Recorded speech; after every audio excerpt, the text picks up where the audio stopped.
to check in where everyone's at with the resource book, because I sent the book to Beryl and Donna. I just want to check, did you guys get that? No, not yet. I haven't received anything. Oh. I haven't received anything new.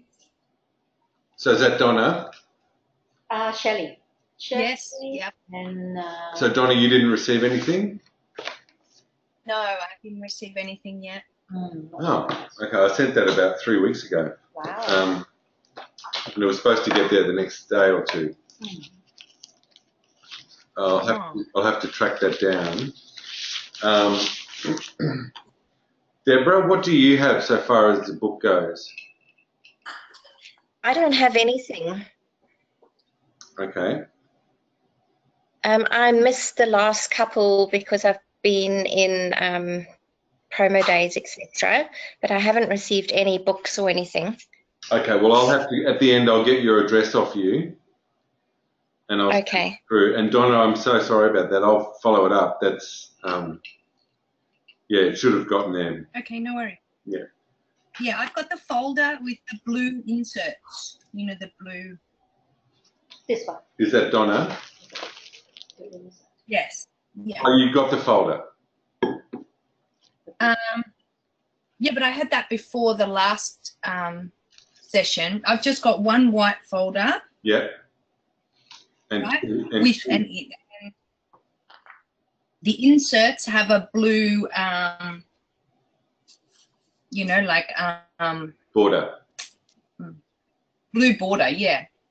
Oh, okay. So you got the folder. Yeah. So is that it? We didn't. I thought that you might have been sending more inserts. Yeah, no, there are more inserts on the way, but I just wanted to check that you had the folder as a starting point, because. Yeah. Okay. Yeah, I've definitely got the folder. Okay, so I'll send you the next inserts. Deb, yes. I'll send you the whole lot. Great, thanks. And Shelley, what do you have or don't have? Yeah, I've got the same as Donna, so I've got the folder with the inserts. Okay, so have you got the first two, the lighter blue and the darker blue? I haven't got anything new since our last one either. So I think I only have the lighter blue. I don't know what, yeah. Okay, so I'll send those as well. Okay, awesome. So we're caught up in that regard. Great, yay. There's the new version for you. So I wanted to just start off with a check-in to see how everyone's been going with what we've covered up to this point. You know, areas that you've been able to use, different things that we've spoken about. Any reflections or thought that you have about different things. So I wanted to just open up the conversation to that first before we get into anything new. So does anyone have any reflections or thoughts about things that they've done or that have helped them? I haven't been a part of any yet, sorry. Sorry, guys. I found that, you know, when you were talking about always being authentic, like, I think I always tried to, yeah, not be that. So I think in the last, like, it's just been, and the response has been really good, you know, for a client. Like, if I didn't happen to send an email, or if something had gone wrong with their order or head office, or something has been,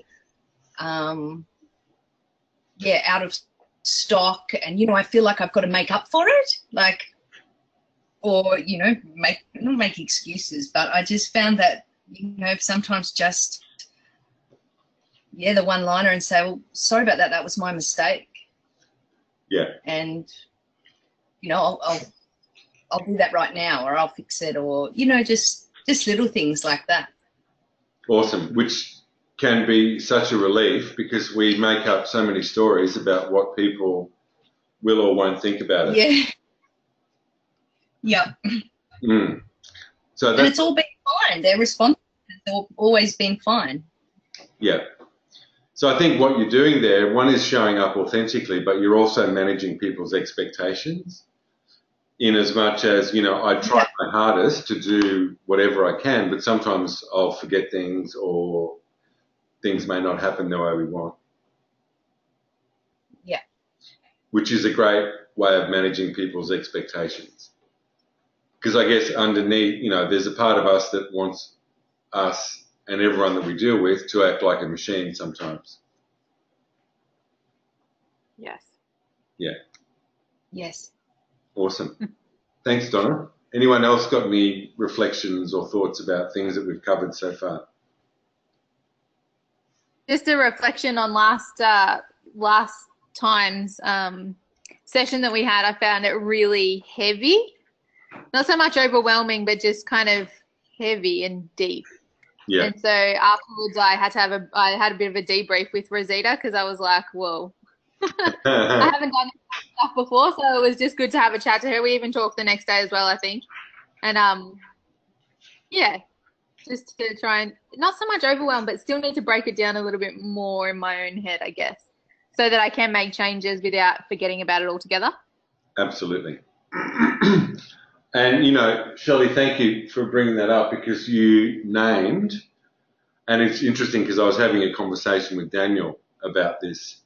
And, you know, in the energy curve that happens, when we start looking at our subconscious beliefs, which is what we did last time, that is heavy energy. Yeah. So, you know, we're almost delving into that heaviness to bring a bit of lightness to it. But yeah. One thing that can happen is after a session like that, we can feel heavy. Mm. Because these are things that we don't normally talk about. Because they're, you know, they're parts of us that we don't necessarily want other people to know about. So what happens is sometimes we develop these, you know, patterns that really hold us back from that. Yeah. Yeah. So, you know, what you can do, one of the things that you might be able to do with that is next time you have that same heavy feeling, because it's probably something that happens from time to time. Yeah. That's your body letting you know that you're in that space. So you're literally in the place of your limiting beliefs. Mm. So we'll talk more about that today because we're going to be looking at our body and how does it, you know, tell us what's happening and the wisdom that sits in our body. Yeah. So thank you for bringing that. No worries. Andrew, how's joining you now? Alan's going to join. Okay, cool. Yeah. Anyone else got any reflection? Mark, now that you're here, we're just kind of sharing any thoughts, reflections. Yeah, for me, to be honest, it's probably the similar thing that I said last time. It was that tough conversation I've been definitely doing more of and having some success with, so that's been good. Yeah. So is there an example of it that you can? Well, in the back of my mind, it's something you said was, you know, like often it's your, you think more of it than what it should be, which is true. And a specific example, we had a few issues with a club on. We had a few issues with a club on the Central Coast, and just made the call and told him exactly where it stood, and he was sweet with it, basically. Whereas, previously I might have sort of dwelled on that and got someone else to make the phone call, or not made the phone call, or sweated on it for a week before I made the phone call. So, that's been good. That's been very positive. Yeah. So interesting. Sorry, just for everyone, Al's joined us in the group. So there's a bunch of people online. That's a great point. you bring up, because it's interesting how long we can spend in that blah blah space, which is essentially a place where we're not doing anything other than creating a story in our head. It sort of clears your mind. You can start the day or the afternoon fresh, you know, once you've got rid of that thing that's been hanging around. So yeah, it's been good. Awesome. Leanne, do you have anything you've... Recently, we start, me and my husband start doing yoga, more focus on body, what the body is telling me. And also, actually, how to say, I always remind myself, like, don't be distracted by others, like, blah, blah thing. And also, I always have sort of a diary or something that have some good quotes to remind myself, sort of like doing a grounding to start the day in the morning. So I will read that. What's sort of like what's the quote for today? Then it's sort of like refresh myself. Awesome. Yeah, this is so far it works very well. Great. Cool. Yeah. Thank you. Kristen, how are you? I'm well. How are you? Good. We're just doing a check-in. I'm like a broken heel. Yeah. You're a broken heel. Yes. Yep, broken heel. It's true you're downstairs, Schulte. Yes. How are you guys? Good.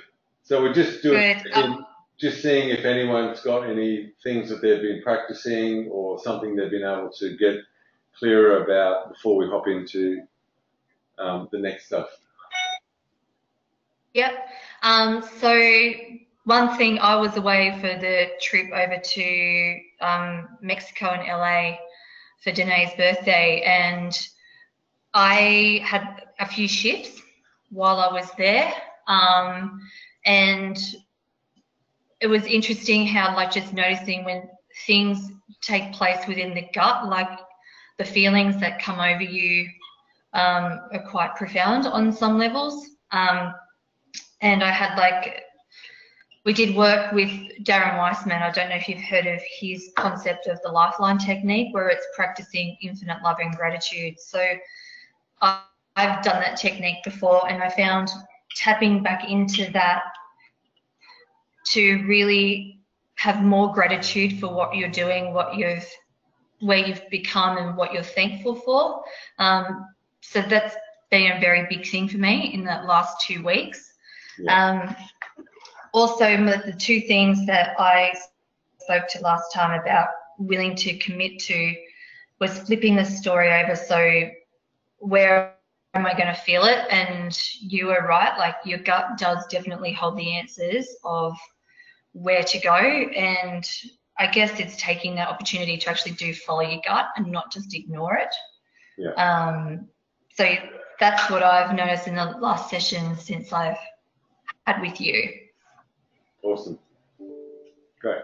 So it feels like everyone's getting, their own little pieces out of this. And, I want to stress as we go through the process, there's no there to get to with this. So none of us are going to wake up in the morning or a morning in the future and go, okay, my life is sorted. I don't need to do any more personal development. It's an ongoing process for your life. So hopefully some of these tools you adapt and they become habits, and that way you can keep using them. Because we'll always come up against stuff, but it's just how we manage it. And just to recap around the whole way beliefs play out in our bodies. So there's each moment in our life is a new moment. It's never happened before. We sense it through our senses, obviously. As soon as we've sensed it, we have a belief about it, a negative one or a positive one, which creates a positive feeling in our bodies, which gives us a negative or positive reaction. We can get easily hooked into the negative story. So each moment then becomes viewed through a negative lens. The most important thing is for us to realize is that there's always a choice. Yeah. So if we're noticing that we're not feeling good, so we're frustrated, anxious, angry, upset, annoyed, that's really our body saying to us, hold on a second, this is an opportunity to make a different choice, to view something in a different way. All of our old patterning will say, yeah, but this is going to happen. Yeah, but I know this is going to happen. Yeah, but. But it's having the, you know, the ability to observe that. So one of the things, how do I get on to, there we go. So just before we do that, I wanted to just talk about the observer self. So I think we might have touched on this last time. Yep, I can't stress the importance of developing this in yourself. So this is, the way we develop this is through that reflection process at the end of the day or at some point during the day. The key thing about the observer self is that it's non-judgmental. So we all know pretty well the judge inside of ourselves. Does everyone have a good sense of that voice? The shoulda, woulda, coulda. Yeah? Yeah. So that normally turned up pretty loud. What that does is just keep us in the old patterns because we're beating ourselves up. We're the victim. You know, I'm out of control or I'm persecuting myself for not being in control. If we can remain curious. So you're maybe in a situation and you might be getting a bit annoyed, a bit angry, a bit frustrated. And if you can be curious, well, isn't that interesting? I wonder why I'm getting frustrated. I wonder why I'm getting anxious. So it starts to create a bit of space between you and the event. So when we develop this, that increases our level of self-awareness, which is really the key. You know, we need to start becoming aware of what's really happening. Now, I want to just take a couple of steps back. So I'd like to do a grounding process. So if you have some shoes on, if you want to take them off, feel free to do that. I'm going to take mine off. I've had them on for an hour.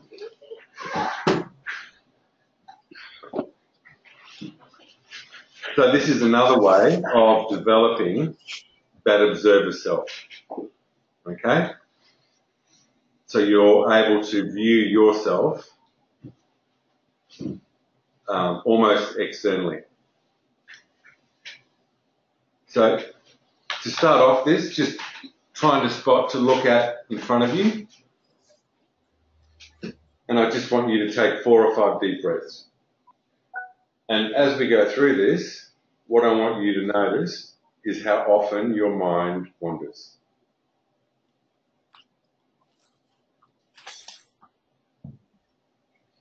So just focusing on your breath. As you're focusing on your breath, notice how your mind wanders. Thinking about what you've got to do this afternoon, what you did this morning, what the hell is this bloke on about, all these different thoughts. Just focusing on your breath. So now bringing your awareness down to your feet. Notice how your feet feel on the ground.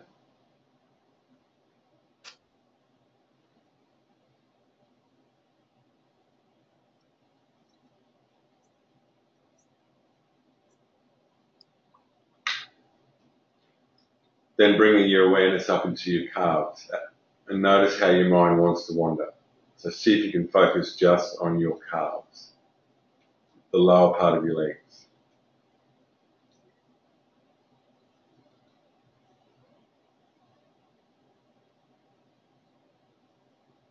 If there's any tension or stress there, just let it go down through your feet into the ground.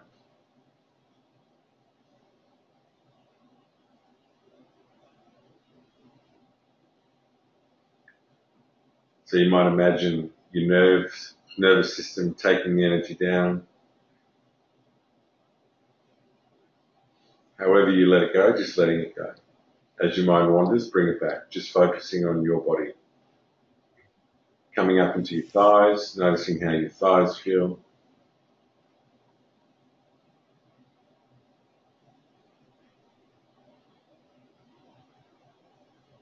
If there's any tension or stress there, just letting go. Down your legs, out through your feet, into the ground.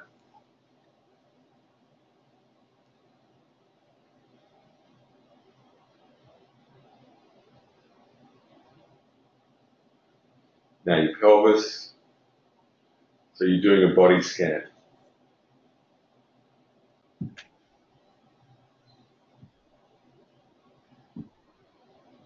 Any tension or stress, just letting it go.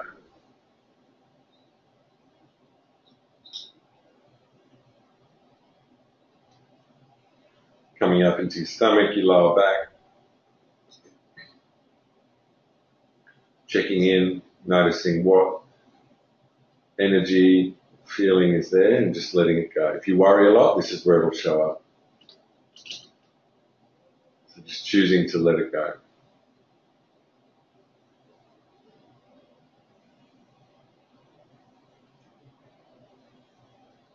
Chest, upper back.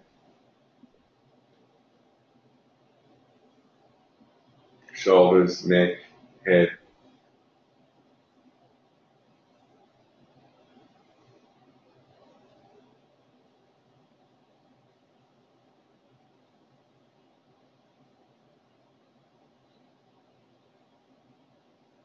Just choosing to let all the energy that doesn't serve you, letting it go.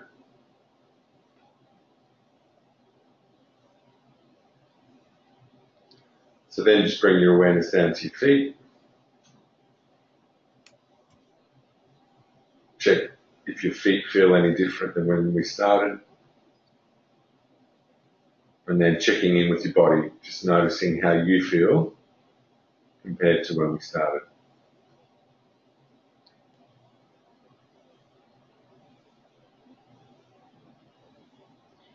Awesome. Does everyone feel a bit more relaxed? Yeah.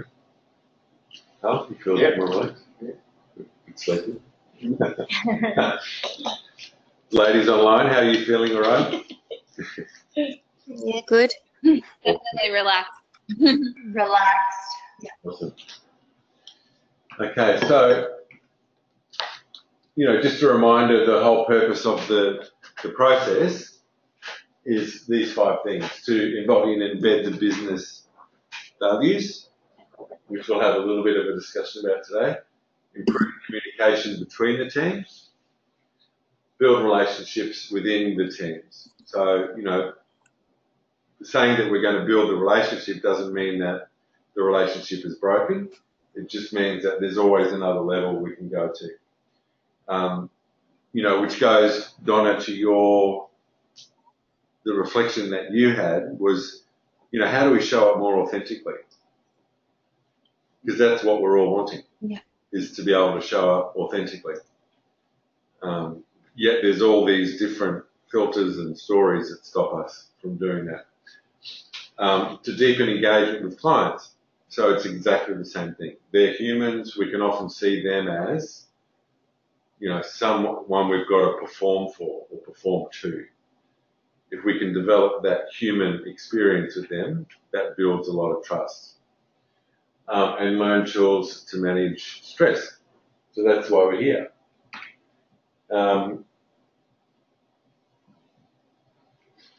So I wanted to just touch on, can everyone see the slide there? Yes. Yes. Yep.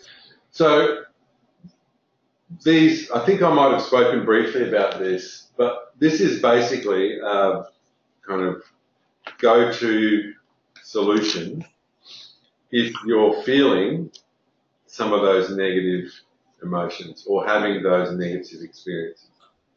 The first step is always awareness. So what is it that I'm actually feeling? The second and probably most important step is to acknowledge it. Yeah, so not to pick a fight with it. If you pick a fight, it will win. The feeling will always fight back. Third thing, does it serve me? And the last one, if it doesn't serve you, make a new choice right now. So, these are this is what we call the 4-step process. And it's key to all of our relationships, the most important one being with ourselves. This also translates into dealing with other people. So if there's an issue that we're facing with a client, for example, the first thing is we're aware that there's an issue. Yeah. If we're in a fear space, what we can go into is defending the issue. You know, coming from a different perspective. So what happens then? We both end up in our 5-year-old lizard brain, and nothing's going to actually change. An easy way to disarm that is to simply acknowledge it. So if you're dealing with that's frustrated, yeah, I understand how frustrated you are, or I feel how frustrated you are. Yeah. Next thing, does it serve us to keep going along this path? Or what can we do from here on? What different choices can we make? Or what different way of doing things can we choose from now on? We can't change the past. Yeah. So does anyone have any thoughts or examples or current things that they're facing where they feel like these 4 steps might be able to help them? Could be within yourself, or could be with clients or people that you're talking to.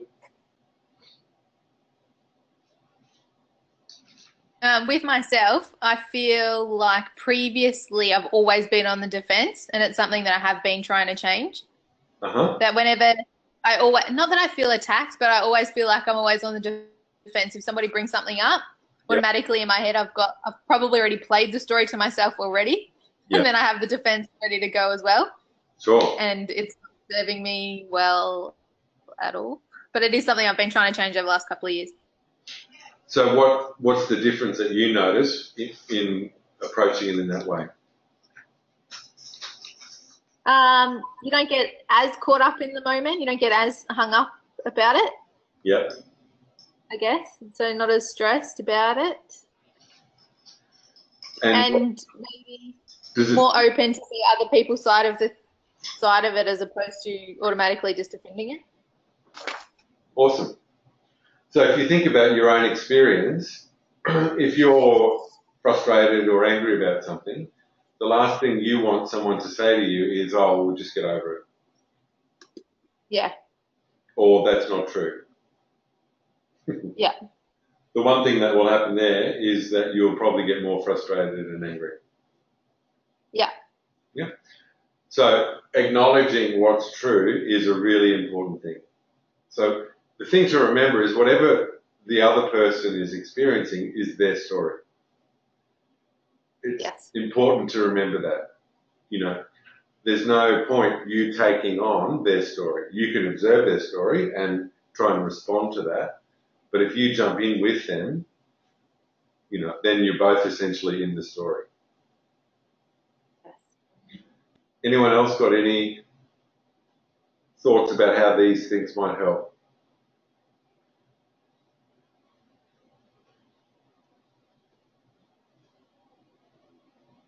No takers? Al, what is it? What part of the business are you involved in? I'm in the fat business. Okay.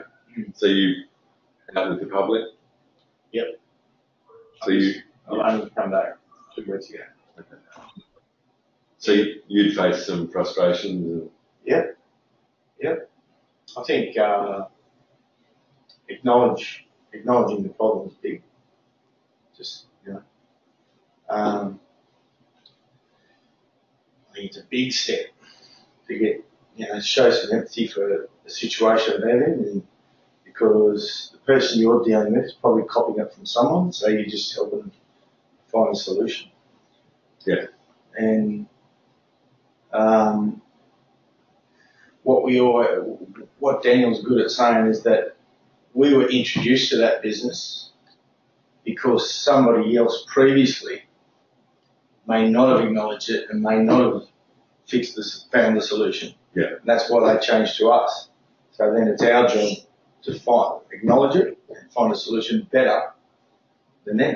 And that's how you retain the business. Yeah. So I think it's a big step. And that's a great point.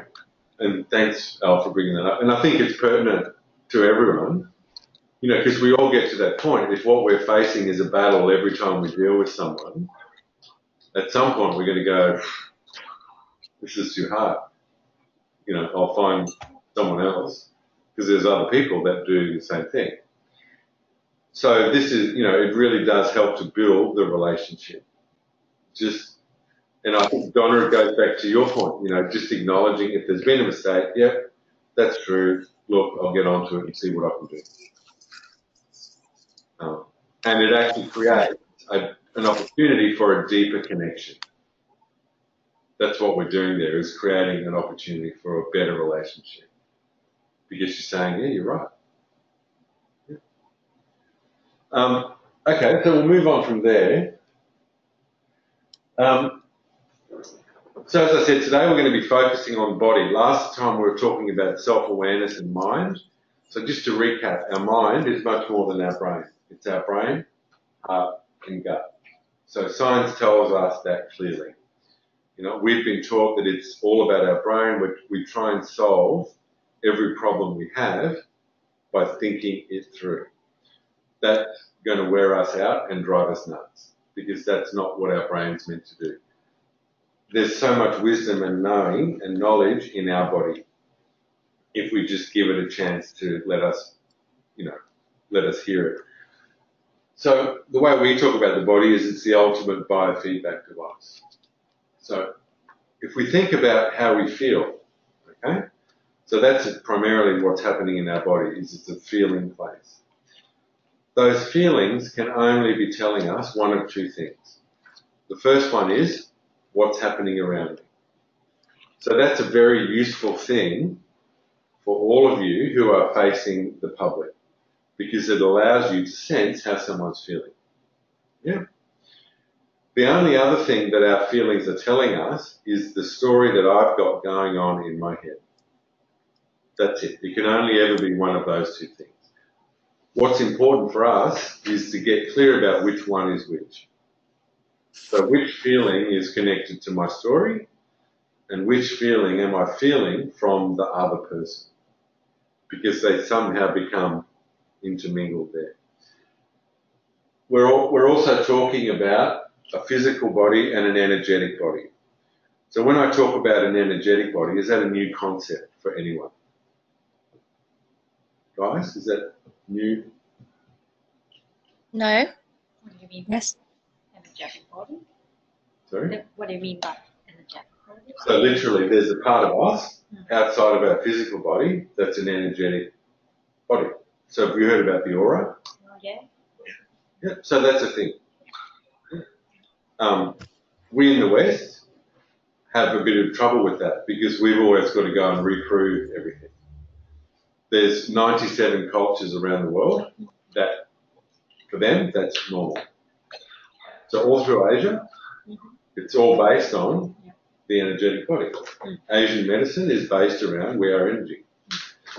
The indigenous people here in Australia, their whole belief system is we are energy. So this isn't new, but in our old typical way, we've got to reprove it all. Yeah? So slowly we're getting to reprove it. We'll play around a little bit with energy in the second half today. Something that we're all doing all the time. So our energy, we're feeling other people's energy, and we're interacting with other people's energy, whether we're aware of it or not. It's what we're doing. So that's one. So when we talk about self-regulation, when we bring our awareness to our body, we can know what we're feeling, and that reminds us that if we go back to the paradigm, fear, love, we have a choice. We always have a choice. So that's the regulation piece. I can feel stressed about something, or I can feel calm about it. It's not about the thing, it's about my story. Yeah? When we focus with attention, it allows us to come back to rest in calmness and clarity. This means that we can be an observer of our emotions as opposed to just being in them and letting the emotions run the show. I want to stress self-regulation is not self-control. So they're different. So to me, self-control means I'm trying to stop it, trying to shut down things. The problem when we try and shut things down is they don't go anywhere. They keep building, keep growing, keep growing. Someone presses the button, bang. You guys would have all faced that with clients who maybe had a hard day. You've turned up, hey, how you going? Nothing for them to get upset about, bang. You wear it. Yeah. You would have also done that yourselves at some point. So as I said, you know, emotions are only felt in our body. Our beliefs start in our head, but they live in our body. Our body will never lie to us. Whatever we're thinking is exactly what we're going to be feeling. Okay? It can't be different. Is it in that? It's a good question. Yeah. That's all right. The other thing to remember, so we're trying to demystify feelings, because for a lot of us, you know, feelings are something that we don't have much vocabulary around or understanding around. I don't know about you, but for me, it was like, well, I don't want to know how you feel. Don't care how you feel. Especially for men. I think that's still, you know, the story. Well, I don't really have feelings. Really? We work out ways of like squashing them. Bottom line, they're just energy. That's all it is. It's just energy. So if we start demystifying these strange things and looking at what they are, it makes it much easier to manage. Okay, so what I'll do, we'll get to that in a minute. Where is it?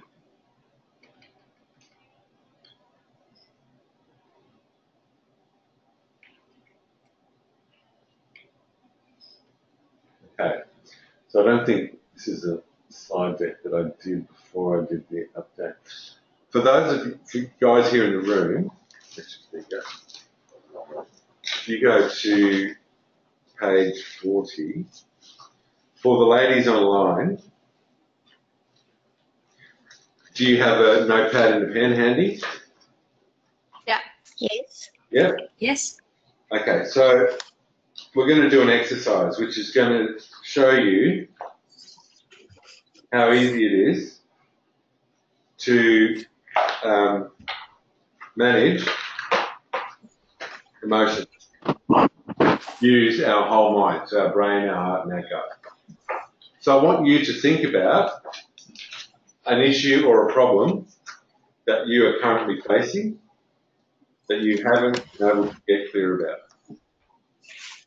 Okay, so something in your life might be big or little, might be business related, might be personal, something in your life that you haven't been able to get clear about. When you've gotten clear about it, just write it down, whatever the problem is.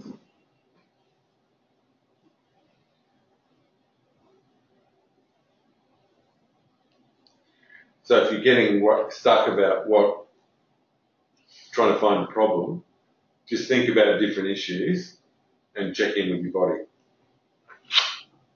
And if your body goes, that's something that you're not clear about. So if your body has a reaction to different, conversations, relationships, that's something that you haven't gotten clear about.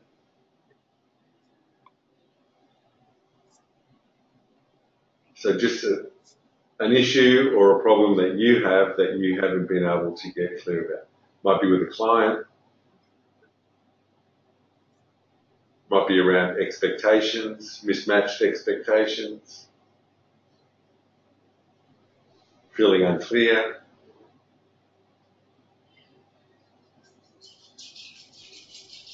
Has everyone got one? Yeah. Have you got any things going on at the moment? Oh yeah, sure. Just nothing's coming to my head, to be honest with you. So pick a conversation that you had today with someone that you don't know the answer to. Yep. Yeah? So just just write that one down.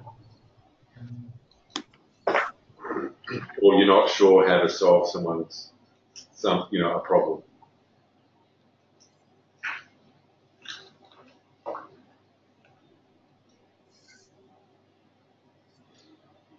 Okay, so once you've written the problem down, I want you to close your eyes.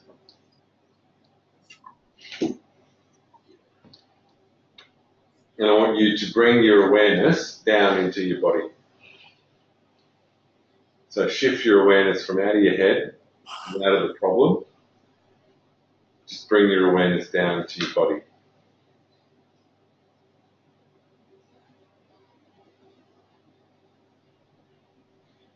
And notice what's happening in your body. So notice the feelings in your body.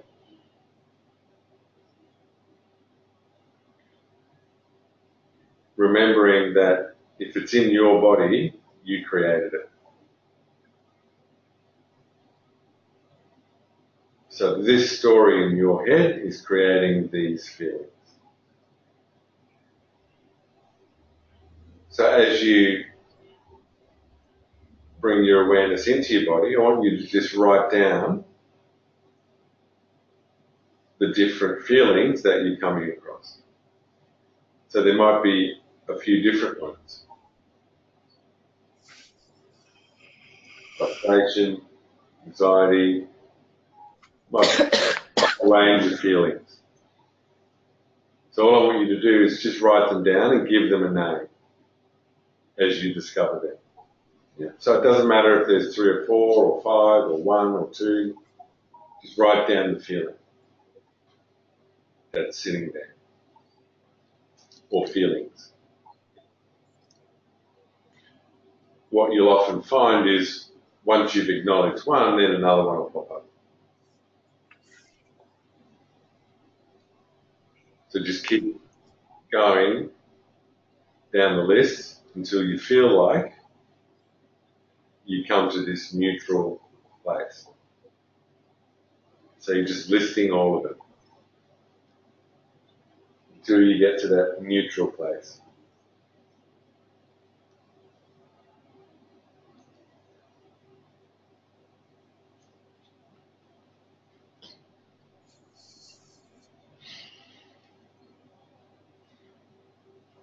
Okay, so once you've got all those written down, then just put down your pen.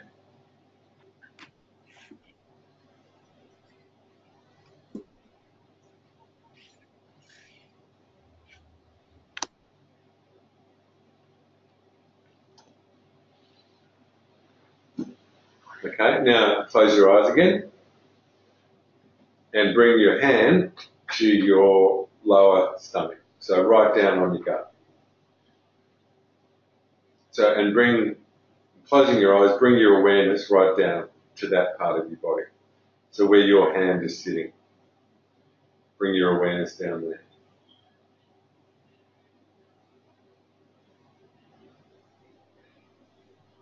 See if you can stay out of your head, out of the feelings. Now bringing your awareness right down to your gut. And I want you to ask yourself, what do I need?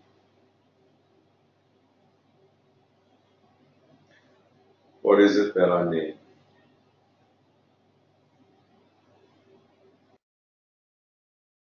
This problem, which creates feelings, but what is it that I actually need?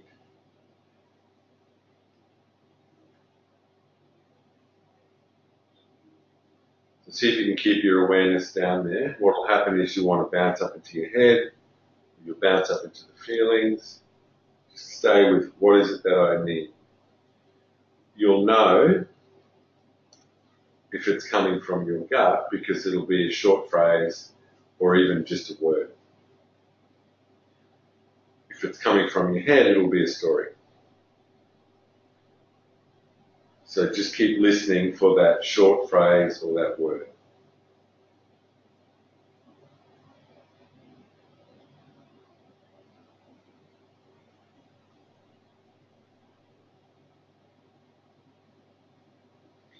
And whenever you get that, Just write it down, whatever the knowing is. Just write down what that phrase or what that word is. What is it that I need?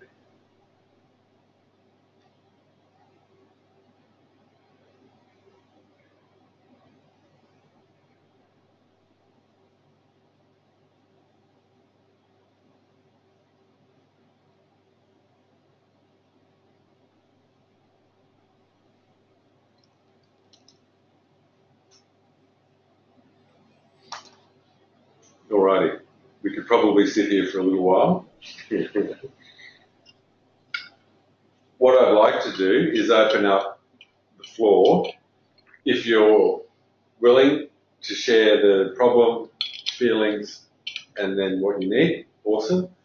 If you're not, that's fine too. But if you're not, if you don't want to, I'd like to hear just how the process was for you. Because this is a fundamental shift for us.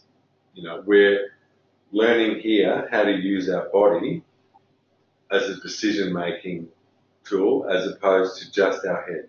So it's not to say that one's good, the other one's bad. It's just opening up ourselves to what we actually have access to. So anyone want to share what was happening and what they felt and what they understood about what they needed? Mine was pretty easy, actually. There you go, you love ease. I've been thinking about something all day and how to go about it, and then I just thought,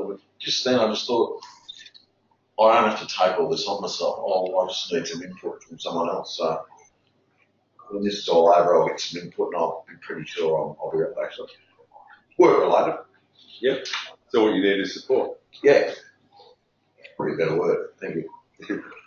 And what were the feelings that you had? Confusion. Was that the predominant one? And anxious, yeah. Yeah. So, you know, that's just a result of the story. Yeah. And we find more evidence for the story, adding to it, which creates more feeling, which just keeps us from what I need, which is, hey, can you help me? I feel a bit of relief, actually, now I've thought about it. So that's a great point. The way that we work when we're at our, so, you know, if we're thinking about our Ferrari state versus our broken down diesel engine, is the flow of information goes from our gut to our heart to our brain. Science tells us that's the optimal flow. So you just described beautifully, Mark. I know what I need, support. What's the feeling? Relief, calm. My brain can then go, okay, what do I need to do? I need to go and see this flow. Yeah. So that's what our brain's really good at. What do I need to do? It's strategy. It's action. I can go now. I'm good.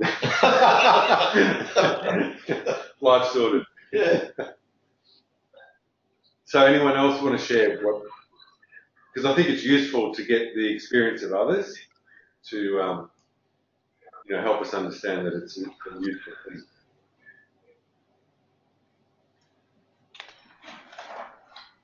Ladies online. I won't share the story. I won't share what it was, but the feelings was fear and anxiety and like an unknown kind of state. Yeah. And then what I was needing from that, I think, was security and planning. Yep. Is what I wrote down. Awesome. So when you sit with security and planning, what is the feeling that you get now?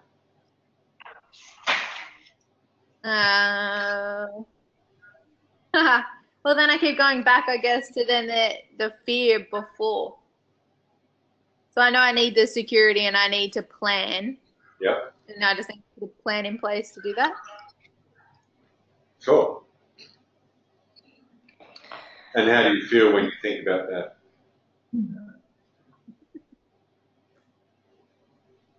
I don't know. Calmer? And it just keeps going back and forth, doesn't it? Oh, absolutely. Because we jump at light speed between a knowing straight back into the story. So the story will always want to override. But, you know, I'm sure even now, Mark, you've probably got some buts going on. Yeah, but he might not know, but he might not want to tell me, but. Yeah. So the story's not going to stop. We just need to place trust. So this is about trust. It's about trusting our gut, trusting our knowing. And we may not, it's okay to not know what to do just yet. You know, that's always also needs to be an option. But if my knowing's telling me I need planning and security, okay, stick with that. You might need to sleep on it. Yeah. Or you can get an action plan. It doesn't mean that it has to happen straight away.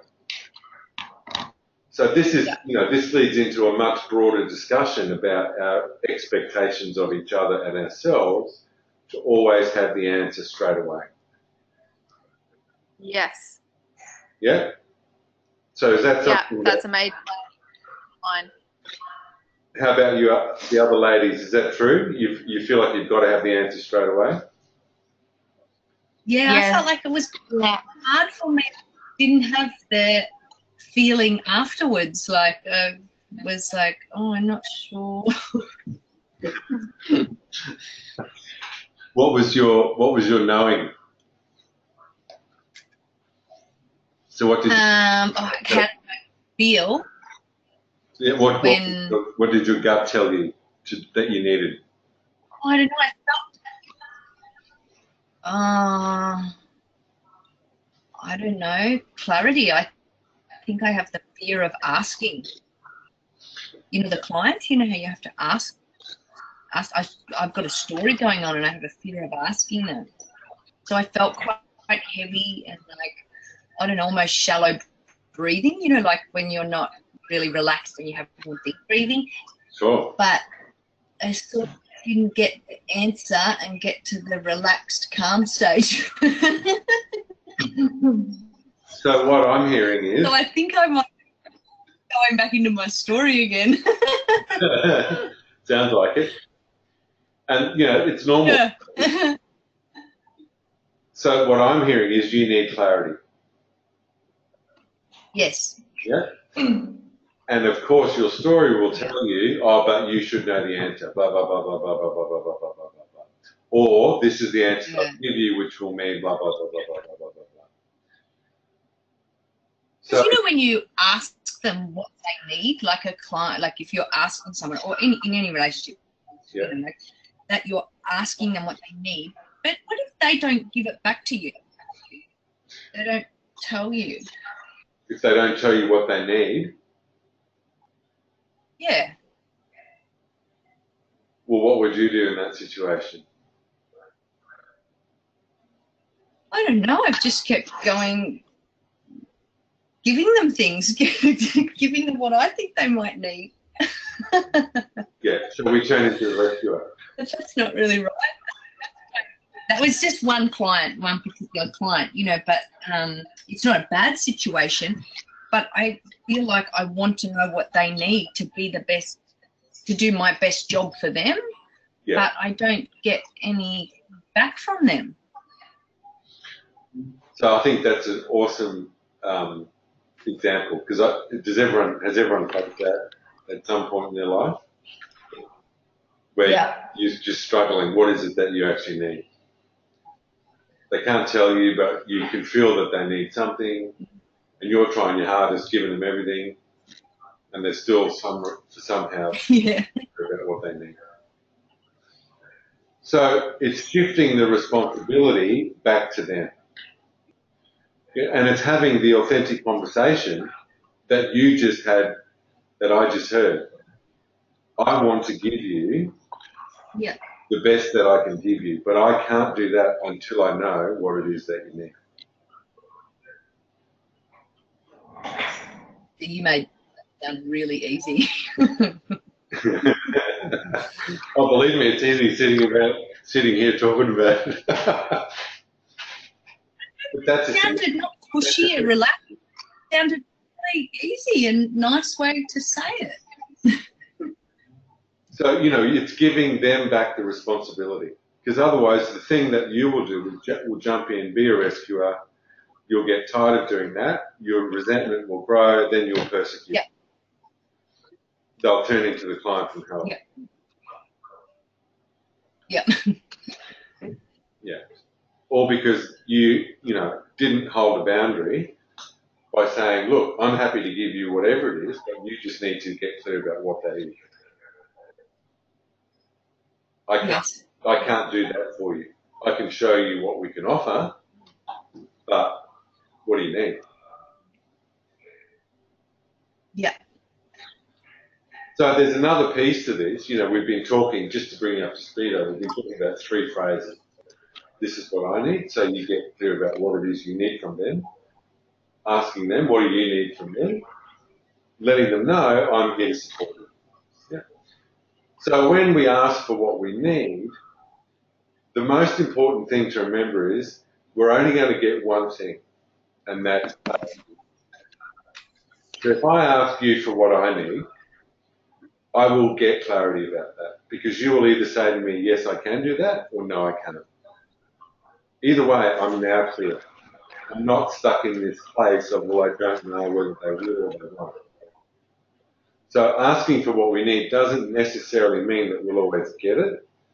What it does mean is we'll be clear. Yeah, which can help clear up a whole lot of those grey areas.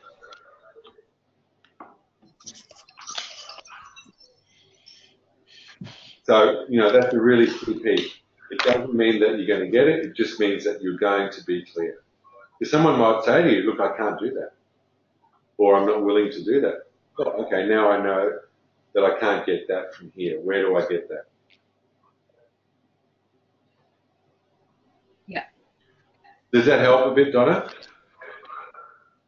Yes, it does. Because I feel like they exhaust me a little bit because I'm doing too much because I'm not clear on what they exactly want. Yeah, so just start the conversation there. Look, what I've noticed is I'm not clear about what you guys need. Yeah. And therefore, I feel like, you know, I'm not giving you the best service.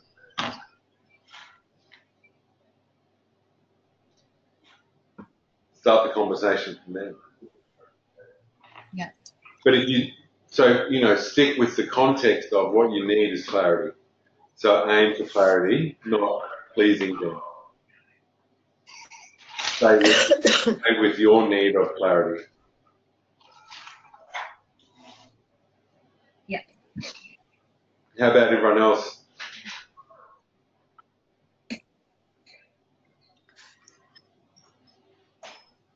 In regards to what we thought was our knowing and what we feel? Yes, so the feelings that you had in your body and then the knowing that you got to. Yep. So with the issue, I'm a bit like Shelley. I didn't really want to bring it to the forefront because it's on a personal level. But I was not clear about it, and the feelings that I was getting was anxiety, frustration, fear, uncertainty, and it took a while for the answer to come through, and the knowing when I asked for what I needed was happiness, and the feeling of that is content. Awesome. So you may or may not know how to go about that yet, but at least you've got a context. Yes. This is what I need. So I'm going to go work out a way to do that. Yeah. Yeah, and get your brain working creatively about how I do that. Remembering that the story will come in and go, oh yeah, but you don't really deserve it, you're not worthy, blah, blah, blah, blah, blah, blah, blah, you haven't really done enough, blah, blah, blah, blah. Yeah? Yeah. Yeah, I noticed that the story came through a lot and going, no, you don't deserve that, or you could do better than that. And yeah, it's interesting to disconnect from that. Yeah, and it will, it's got a lot invested in, a lot of time and energy invested in it. Yes.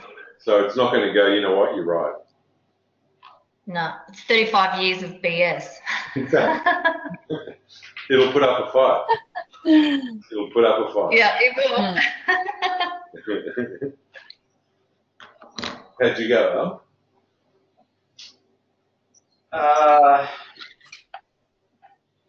Well, I identified, what issues I have, and I identified how I feel about it. Yeah. But even then, thinking about it, I'm still at a loss to know. Yeah, I still don't know. I do need help and advice. That's the one thing. So there you go. Which I'll continue to seek. So it's not my strength asking for help, but I need it. So it's just having an understanding when I'm out of my depth and admitting it. So that's where I am. Yeah.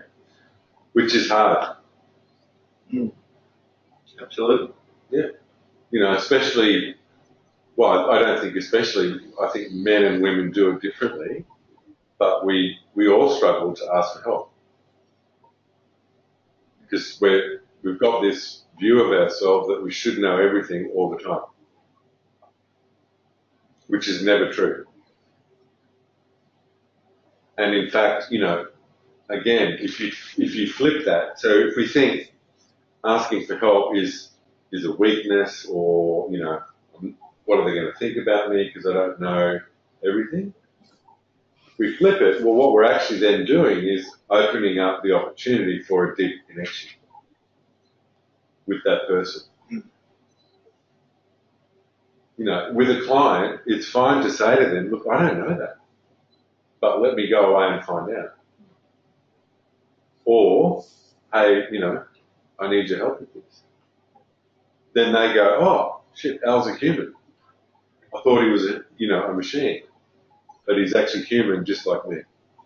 So then we go, oh, okay, we can have this better connection. How did you go? Yeah? Okay? Yeah, that's you. You have anything like it? Yeah, okay, cool. Anyone else want to share the process or anything? Or we move on? I think that's a move on. A resounding move on. Yeah. So, bottom line there is, getting our heads around the fact that our mind is much more than our brain. The more that you start using that, the more awake it becomes. The system's been there for 200,000 years. All we've got to do is just start using it. Remembering that when we're at our best, that Ferrari engine, the energy's going up. The information's going up.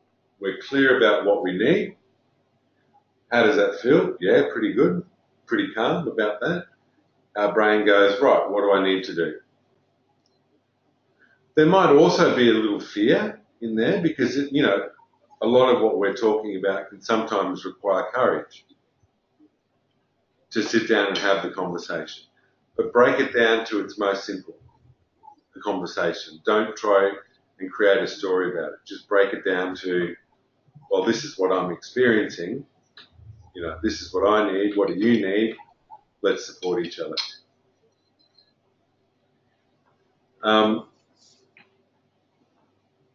So I just wanted to touch on this. We might have a break in 10, 15 minutes.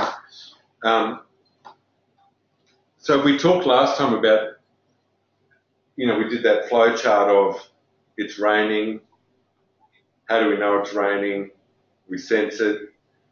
We have a belief about it, which creates a feeling about it, which creates a reaction about it. Yeah. So that's what happens in our head. The feelings create some, impact in our bodies. So I've spoken a little bit about Bruce Lipton, who's a cellular biologist, and his book called The Biology of Belief. What he's done is look at the impact of our beliefs on our bodies, right down to the DNA. So there's a whole emerging science called epigenetics. What science thought in the past was our health or lack of was determined by our genes that were passed on by our parents. Yeah? They now know that that's not true. They know that our beliefs and our environment play a huge part in turning on and off those different parts of our DNA. So sure, we get the DNA from our parents. If my parent had, was lactose intolerant, that doesn't mean that I am. It has a lot to do with my beliefs and my environment. And that's the same with any of these illnesses or diseases. So, don't underestimate the power of your beliefs and the impact that they're having on our DNA, on our health.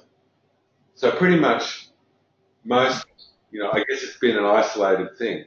We've looked at disease or, a lack of health and looked at the physiological component of it. One thing we haven't considered in the equation is stress. That's quickly becoming something that everyone's considering. And what they're finding is it's a big part, if not the biggest part. So, this is a fundamental shift for us because on one hand we're taught, yeah, be busy, a bit of stress is good, it's good for you. It's not. It's not. So I just wanted to run through that because that's an important physiological part.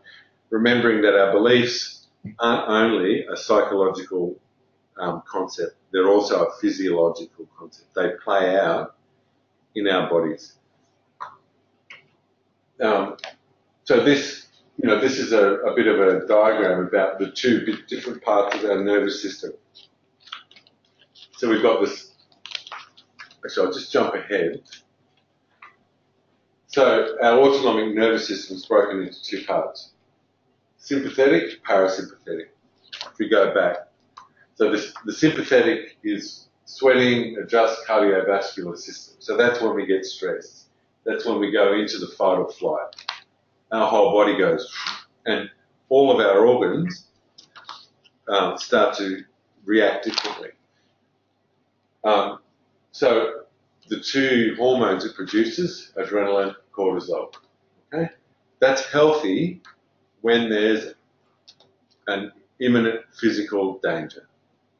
So if there's a tiger in the room, that's normal and healthy. It's not healthy when we live in that state 24 hours a day. So as soon as we open our eyes up, blah, blah, blah, blah, blah, blah, blah, blah, blah, blah, blah. Yeah, that's not healthy. So if you go back, on the right-hand side, you can see what happens. So our pupils dilate. It inhibits the flow of saliva, accelerates the heartbeat, dilates the bronchi, inhibits, I can't even read that one, peristalsis, and secretion. So a whole lot of stuff happens in our body. It shuts down.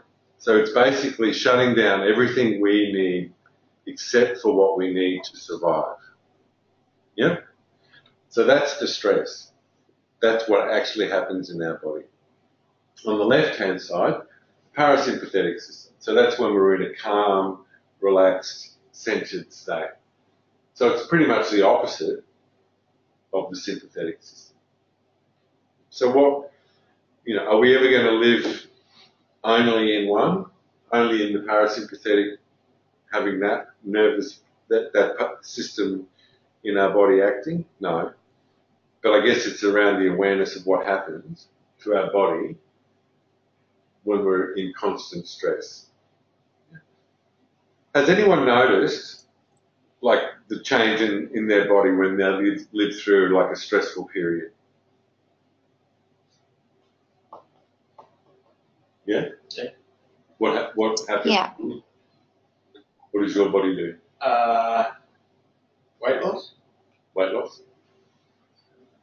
Lack of sleep. Short temper. Yeah. The other one is memory. Gone. Gone. Yeah, those all there. Awesome. How about everyone else? What happens to you when you live through a period of stress?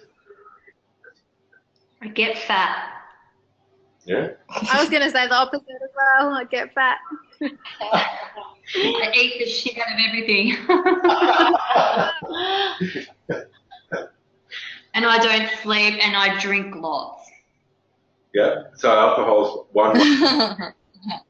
We try and manage it because it becomes so strong. We have a glass or two of wine or a couple of beers or whatever, and it's like that. But then the next day, it happens again. You feel worse. Yeah. First again. Yeah, and then which makes, things seem even that little bit harder. So again, this is all about awareness. Noticing those things. What I'm encouraging everyone to do is to find what it is. So what's your self-care? Okay? Now that could be a simple thing you do during the day. And I want to try and steer people away from the classical idea of what that is. Because some people think, oh shit, I've got to go and bloody buy a yoga uniform and do it on the top of a cliff and be smiling and it's got to be funny and all that. No. Something that you do that helps you come back to center. So, there was one person today who said, I need to, on Sunday, watch Lord of the Rings and eat KFC. Awesome. If that does the job, it does the job. But what is it that brings you back to your center? For me, I need to go to the ocean 2 or 3 times a week. If I get in the water, have a walk up and down the beach, I'm fine. If I don't, I notice by the end of the week, things aren't going all that well. The trick for us, because one of our beliefs is that we're so busy, we're too busy, we can't afford to do that, we just keep living that story. If you can't find time to take care of yourself, even just in that little way, that's a problem. Because what it means is you're not at your best. You're probably going to achieve way more by taking the time than by not taking it. So taking half an hour a day or every 2 days, if that's what helps you get back to your center, do it. Your clients are going to notice it. Your friends are going to notice it. Your family's going to notice it. If you don't do it, they'll notice it as well. Cool.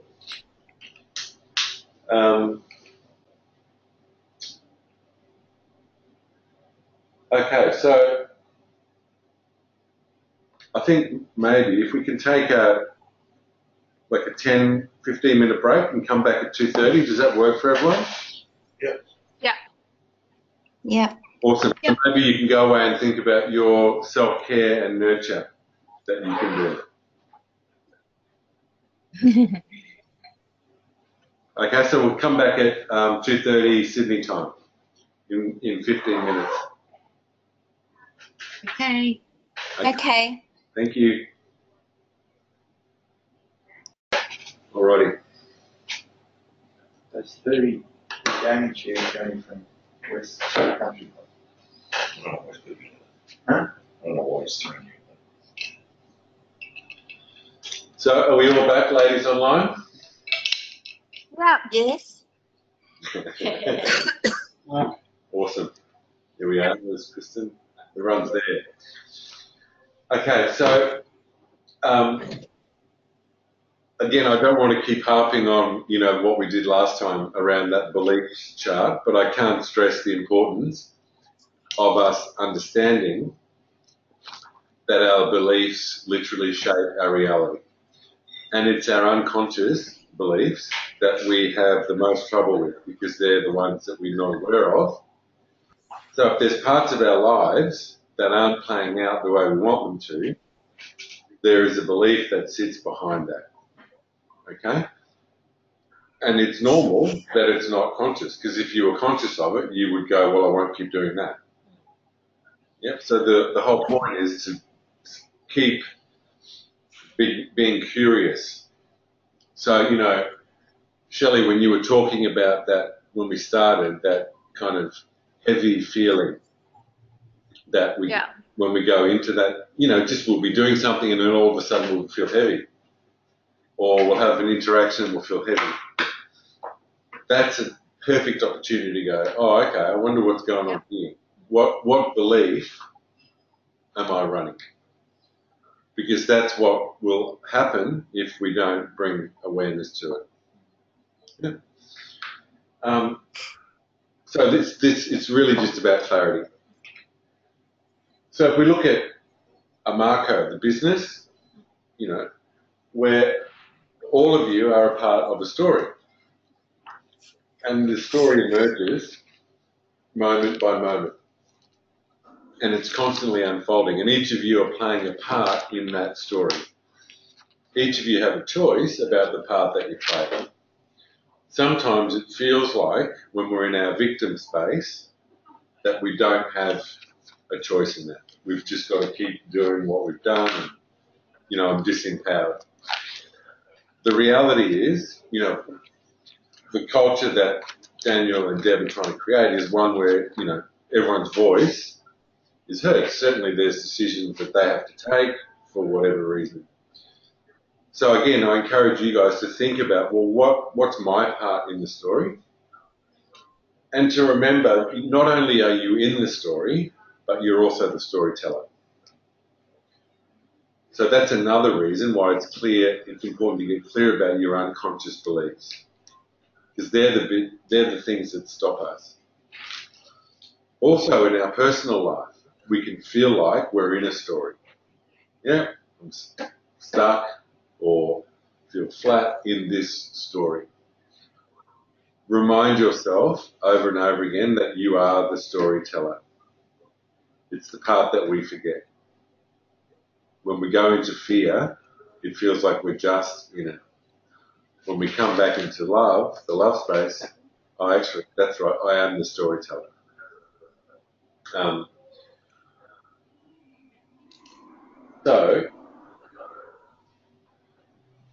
I want to go a little bit deeper now into the explanation and the understanding of how, you know, the thinking, the feeling and the knowing part of us plays out in our daily life.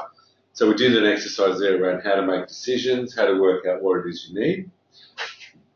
Actually, in the break, I was thinking, Alan, that, and sorry, I've just gone off on a sidetrack a little bit.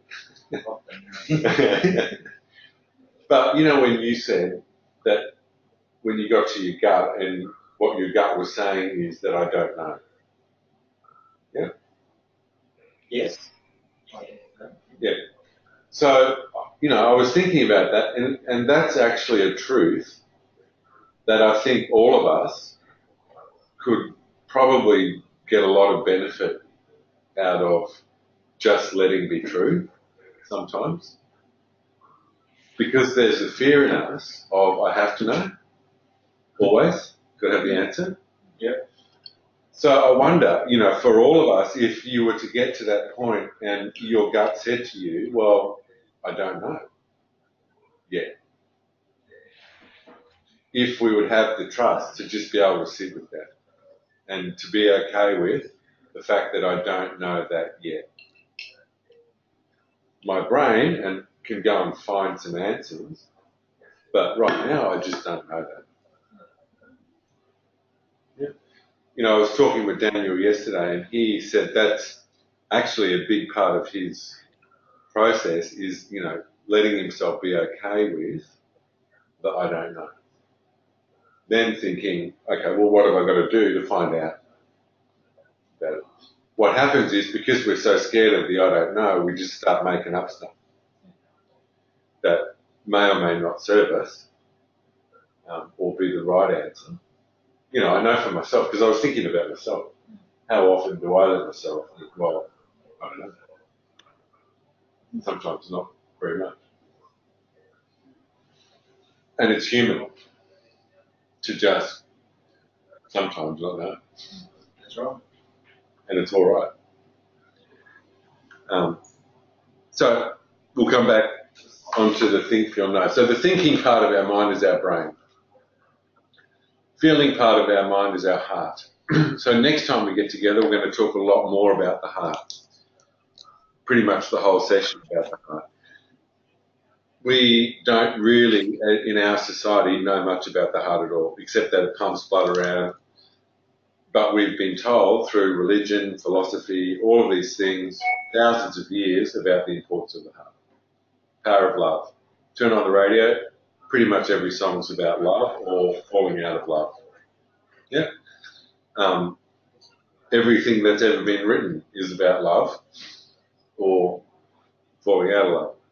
So we're constantly surrounded by it, and now science has these amazing discoveries about the heart. So one thing I want to throw out there about the heart, and it ties into what we're going to do a bit later, they've measured our energetic field, so an electromagnetic field around our body that comes from our heart 12 feet away from us. So science is telling us that field reaches out 12 feet. They also say that it probably goes much further. So what does that actually mean to us? What it means is that we're all interconnected. So the four of us sitting in the room right now, our energy fields are all interacting and feeling what each other feels. When you enter a room, you feel what the people feel. It's not what you see, it's a feeling. So this is useful. It's a useful tool. The last part there, the knowing part of our mind, is our gut. So that's the knowing that we have in an embodied way, not in a thinking process, but in embodied.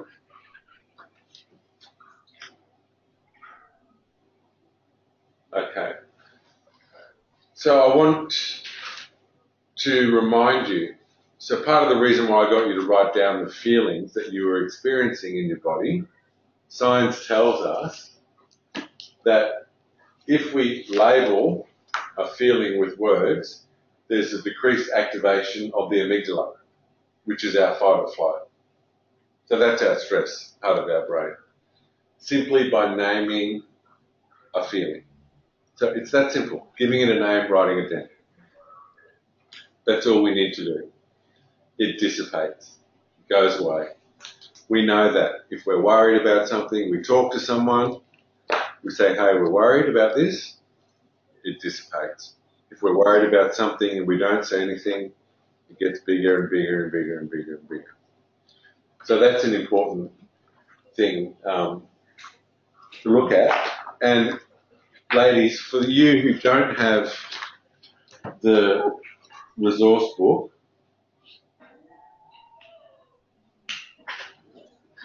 I'm just going to bring up that page. So you might remember this from the introduction day we did. Yep. Can everyone Can everyone see that? I've got it here in front of me. Okay. So this is a cheat sheet about all the stuff that we've been talking about, because the story can become mixed up with the feeling, that become mixed up with the need. So what we've got there in the blue column, if you look down there, actually I'll take a step back. We developed this from some information from a guy called Marshall B. Rosenberg. He created an organisation called the Centre for Nonviolent Communication, NVC. What he did was go around the world solving conflict between couples, towns, countries, organisations. What he discovered was you can solve any conflict in about 20 minutes if you get people to come out of their story into what they need and then to clearly ask for that. What happens is we get stuck in our story. and we try and argue from our story without saying what it is we actually need. So this is a bit of a cheat sheet around that. So the blue column, if we go down there, you'll see abused, bullied, dumped on, ignored, let down, misunderstood, smothered, unappreciated. Yeah, so that can all happen before 9 o'clock in the morning. I want to draw a really clear distinction here. If I was to ask you sometimes how you feel, you would use those words. Yeah. They are not feelings. They are stories. It may seem like a subtle distinction, but it's a really important one. They are stories. The red column are the feelings that sit under those stories. So if we use misunderstood, which is 2/3 of the way down, so you'll see in the red column, the actual feelings are upset, angry, frustrated. If we move to the purple column, we've got the underlying needs or our knowing. So that in misunderstood's case, it's to be heard, understanding, and clarity. Okay? So I'll run you through an example of how it plays out using misunderstood. So Mark, I'll use you as an example. So Mark and I, we're having this discussion. We've got this problem to solve. I'm a bit tired and frustrated. Mark's had a big day as well. We're going back and forth. We can't seem to get clear about anything. I've had enough. I start to get even more frustrated, and then I go, oh, look, just forget it. Leave it. Right? So I walk away. I'll start building a story about how I am misunderstood. Oh, no one ever understands me. Oh, blah, blah, blah, blah, blah, blah, blah. Poor me. Blah, blah, blah, blah, blah. I might get full of self-pity. And then I'll start going, oh, actually, Mark never bloody listens, and blah, blah, blah, blah, blah, blah, blah, blah. Yeah, every time I try and have this conversation, it always ends up the same, blah, blah, blah, blah, blah, blah. Keep going. All the time adding to my story of misunderstood. Yeah. So I could go overnight, I might not see you the next day, I'll keep adding to the story. 2 days later, I see you, in my mind, you've suddenly become Darth Vader. Worst person on earth. All because of the story. And more than likely, I'm in the same position too. Oh, you would have gone away and created your own story. Yeah. So 2 people go away, create 2 completely different stories. Yeah. Not only we don't get what we need, we've just created 2-3 days or 4 days or however long of stress and tension and story. Yeah. So if we go back, what was actually true? When we were having the conversation, I was feeling frustrated. So I could go, hold on a second, frustration. What's that telling me? I need to be heard, understood, or clarity. Yeah. So I could say, look, I'm feeling frustrated. How are you going? How about we just step back, start again, work out a solution. Let's get clear. What I need is some clarity. How about you? What do you need? Clarity? Awesome. Let's do that. That is a different reality than that one. So that, I've asked for what I need, which is clarity. Yeah? This one, I haven't asked for what I need, so I'm not going to get it.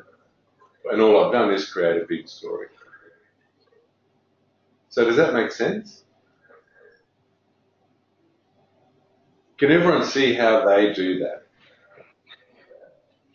Pretty much on a daily basis. Yep. What if sometimes if Mark don't want to tell you the truth? Like you want to have the clarity, let's say, okay, I feel frustrated and let's clear that.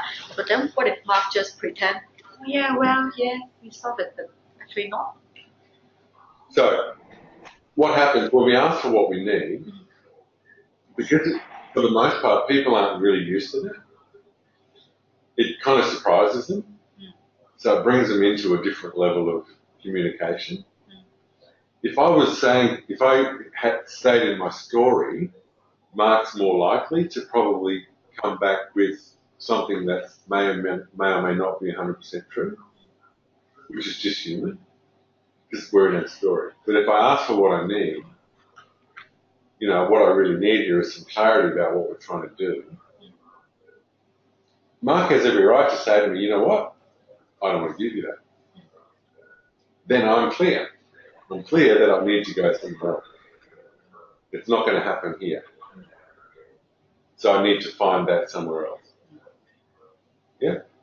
So we go back to the whole thing of asking for what I need doesn't mean that I'll get it. There's a fair chance I will. Probably 80% of the time I will. The only thing I'm going to get is clear. Because someone might say to me, look, sorry, but I can't do that. Awesome, I'm clear about that. I know what the story is now. I don't have to go away and make one. So can anyone think of an example, a live example for them, where they might be able to just walk through this process?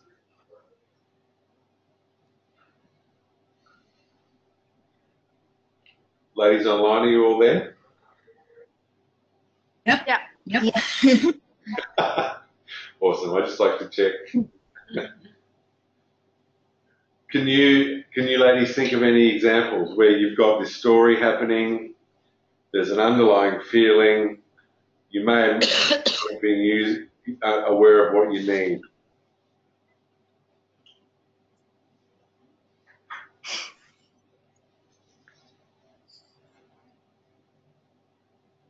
Yeah? So I'll give you guys an example of myself, okay? So I'm just trying to find the right... okay, unappreciated. Okay, so this can happen for me I travel a lot during the week, as I'm sure a lot of you do. Coming home on Friday, I'm thinking, awesome, can't wait to connect with my partner. Yep, driving home. In my mind, I've got a picture of what that's going to be like. Driving in the driveway, this will be awesome. Walk up the path, walk into the house, kids are going nuts, she's pulling her hair out, and I'm standing there. I haven't seen anyone for the whole week. I can immediately go into unappreciated. Oh, right, okay.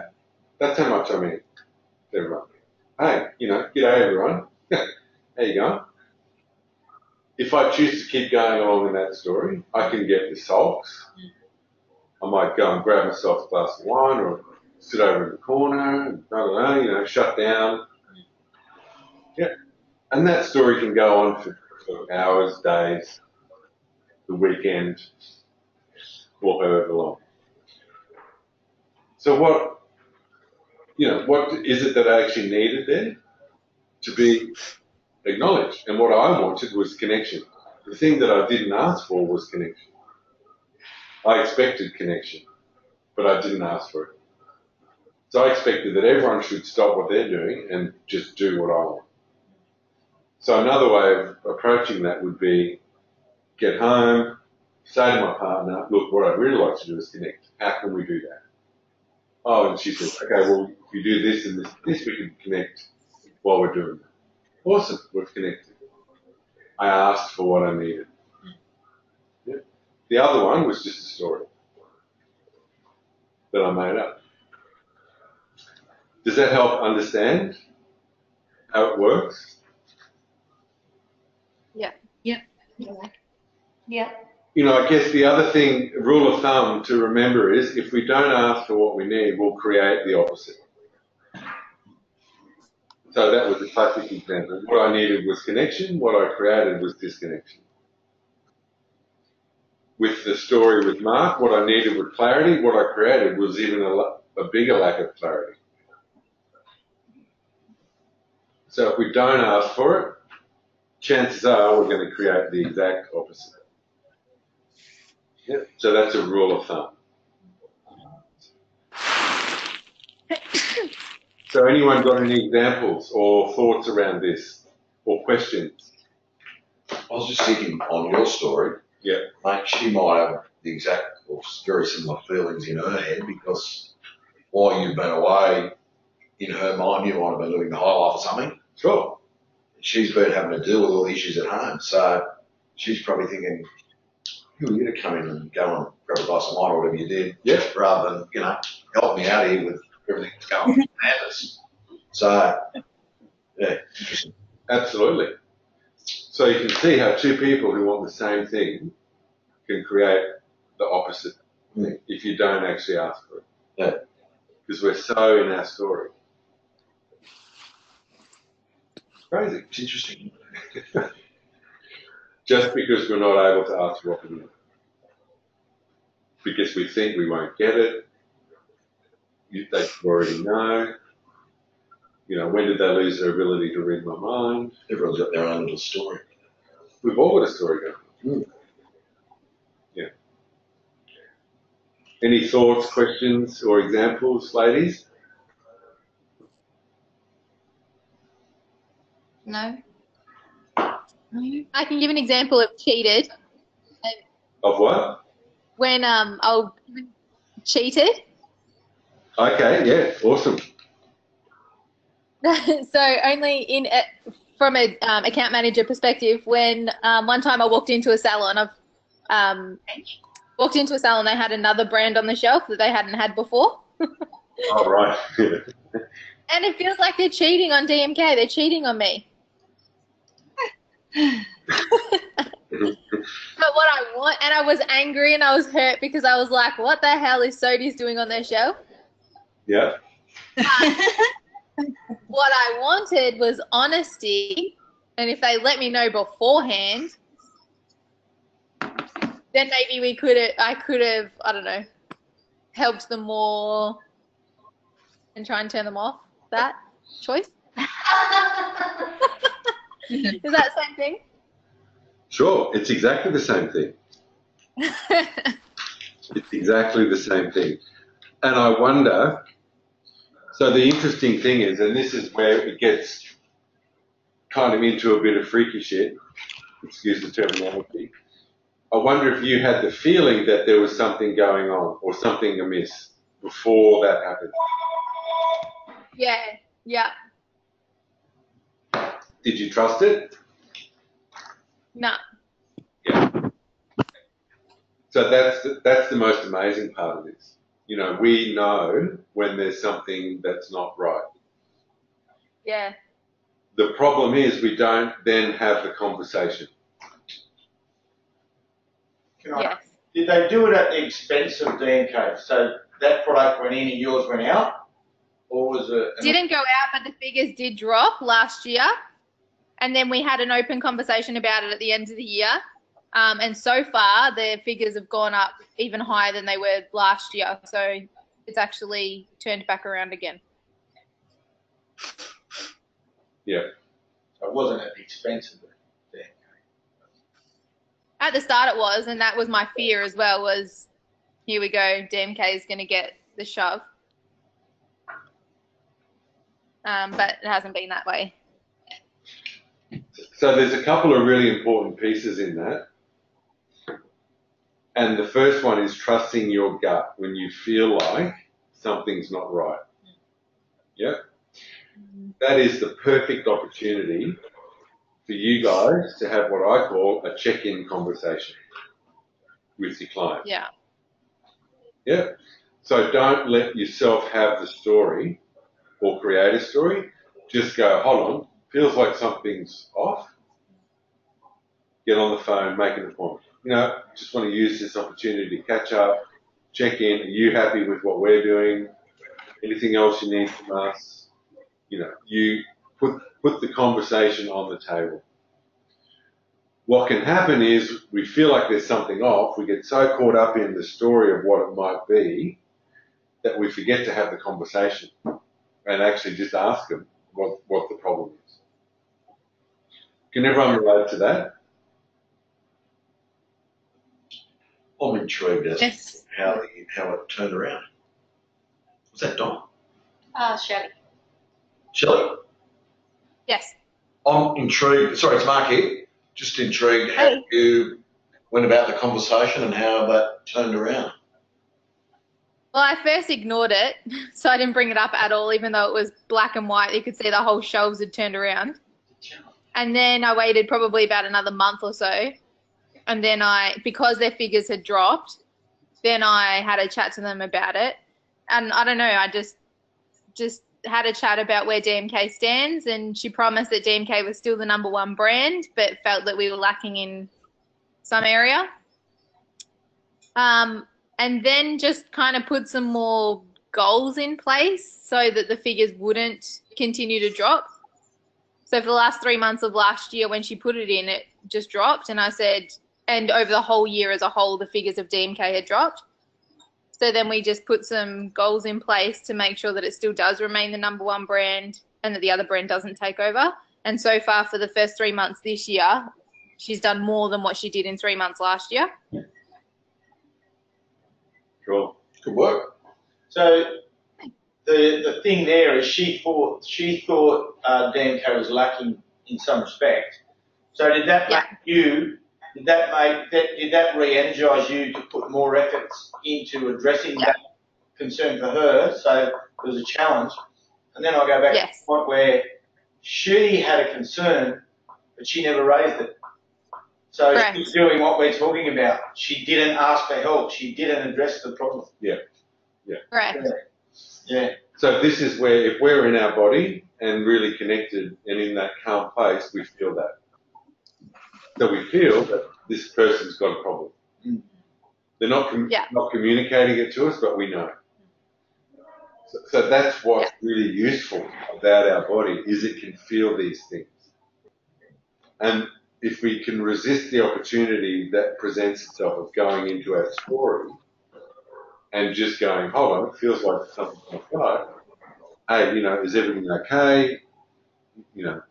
Are you getting what you need from us? Any gaps in what we're providing? Blah, blah, blah. You can find out. Yeah. So it's a question of trust, trusting yourself. That's a great example. Anyone else got any other examples? I feel a lot that I get dumped on with what we do with our work. So, and I'm sure the other account managers as well as Alan and Mark would get this. You often will get everyone's opinions and their stories dumped on you, which I've noticed with myself. I do get very angry, overwhelmed about that. I get quite frustrated. And I guess from this exercise, Andrew, I haven't really realised that I needed to set the expectation that I demand and expect respect and consideration for the fact that I'm doing my job to the best of my ability and I'm here to support and help you, but I'm also not the sounding board either. So I'm finding that I'm probably going to keep this piece of paper with me in the car now and take it with me a little bit more frequently, because I definitely find that I get that every single day and I find it overwhelming and I find it gets me frustrated. Then I hate what I'm doing and I don't enjoy my work because I take other people's SHIT on. Yeah. But I think, as you've always said, laying out the expectations that I expect respect and consideration, and I also, you can expect this of me and this is how we can support each other. So yeah, I've found this exercise quite interesting. That's what I wanted to share. Awesome. Kristen, can I ask you there? Dumped on from your clients. Yep. Like who you work with or your clients.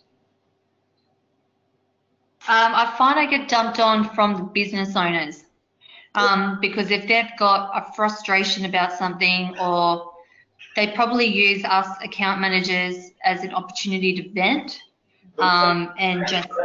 Maybe they sense an empathy that you have for them that makes you a better rep. Would that be true of you? So I think what'd you say?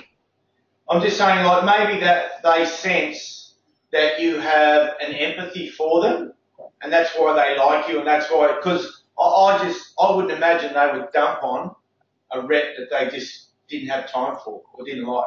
Sure. True. That's so true. You know, you could look at it the other way, and as a mark of respect, is that they're telling you that because they have an empathy, they sense an empathy and a trust in you that they can relay that to you. I guarantee you, there's reps that they wouldn't talk to about. They just say, "Yeah, sure. Yeah." So I guess the thing, there's a couple of pieces there. One is working out what we're actually able to accept. You know, because the last thing you want to do is go home every day and feel like you're carrying around a 40-ton load of people's crap. Because that's going to be a short-lived career.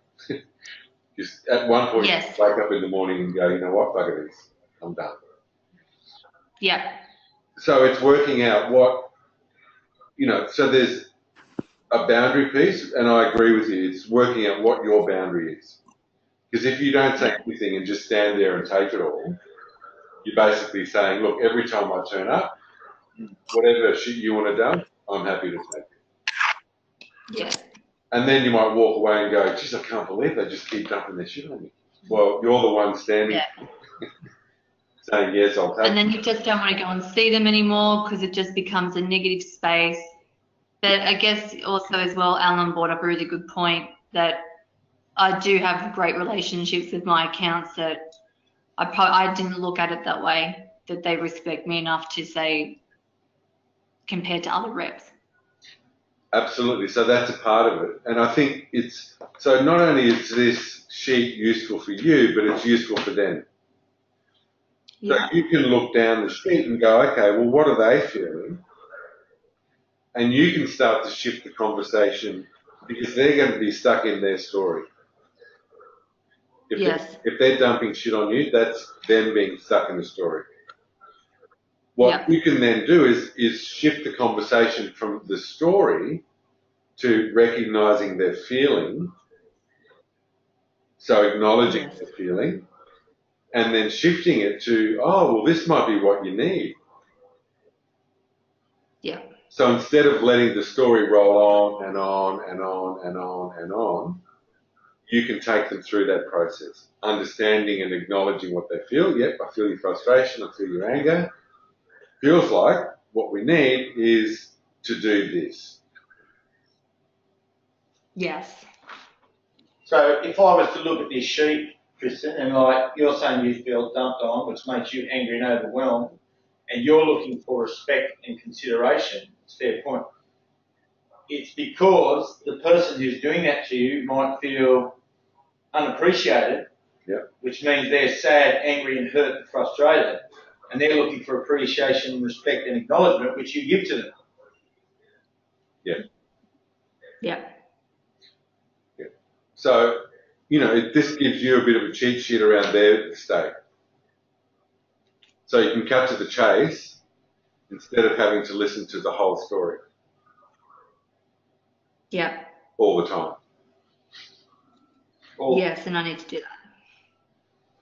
Yeah. And it's not that you're not acknowledging what they're feeling is true or whatever, but you're just moving it from, story, feeling, what do you need? Yeah. And it's a fine line, you know, but it's knowing, I guess, the first thing is getting clear about what you can take on. What are you willing to take on? Yeah. And then just think about that. Recognizing that, you know, it's not your job to listen and have people dump on you all the time.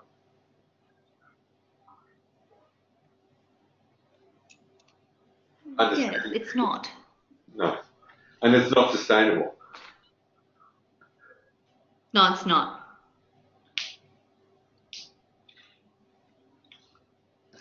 Awesome.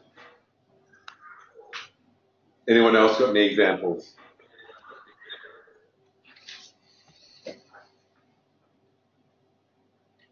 No? Just back to that. just Chris to then go to whoever she thinks she needs to. And What happened? if you've got issues with, you know, what you were just talking about, do you go to those people and ask the question? Can I go to the clinics and ask them the question about their frustrations? Is Yeah. that what you're saying? Yeah. Oh, yeah, Yeah. Okay. no problem. But I guess I don't have the strength to put that boundary in place of, you know, I'm also don't want to be dumped on either. Yeah. If you were to say, so how can I help you, and you discuss it, 4 of the things that she's dumping on, you might be able to even help. Say, well, I can't help you with that. I can help you with this. I don't know, maybe. Yeah. Yeah. So the one, you know. And I do have those conversations. Awesome. Yeah.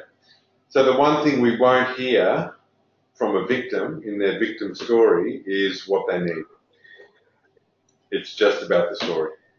And the story will go on and on and on and on and on and on. How do we know that? Because we do the same thing. I know when I'm in my victim, my needs are so far away from me, I can't even get a sense of what they are. Because the story is so big. Oh, the world's shit, blah, blah, blah, blah, blah, everything's against me, blah, blah, blah, blah, blah, blah. I don't want to know about needs because I want to wallow in this place. Yeah. So to have someone there reminding us, oh, hold on, yeah, okay, sounds like you're frustrated. Do you know what you need? Anything I can help you with? You're just gently reminding them to come back out of that space into their kind of adult self. Yeah. Again, not saying to them, you know what, your story's crazy and get over it.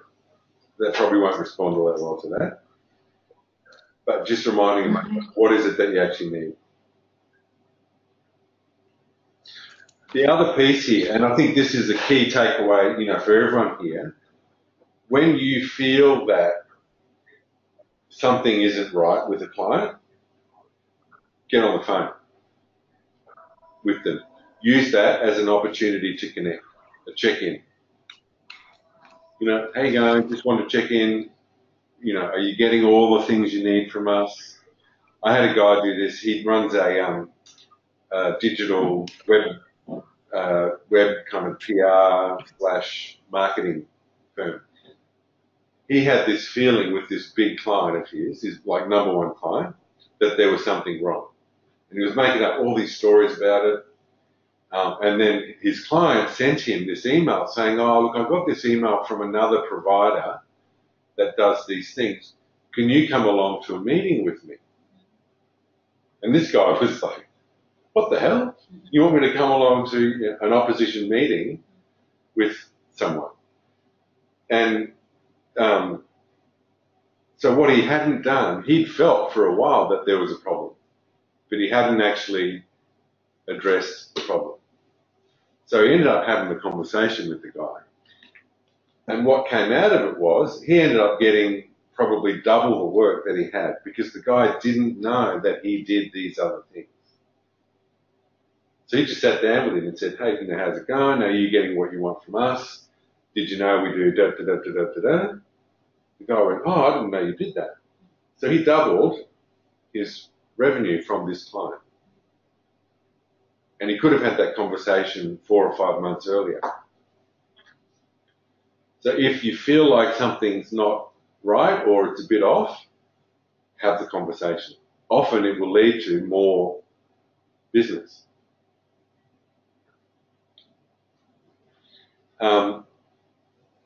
Any other thoughts about that?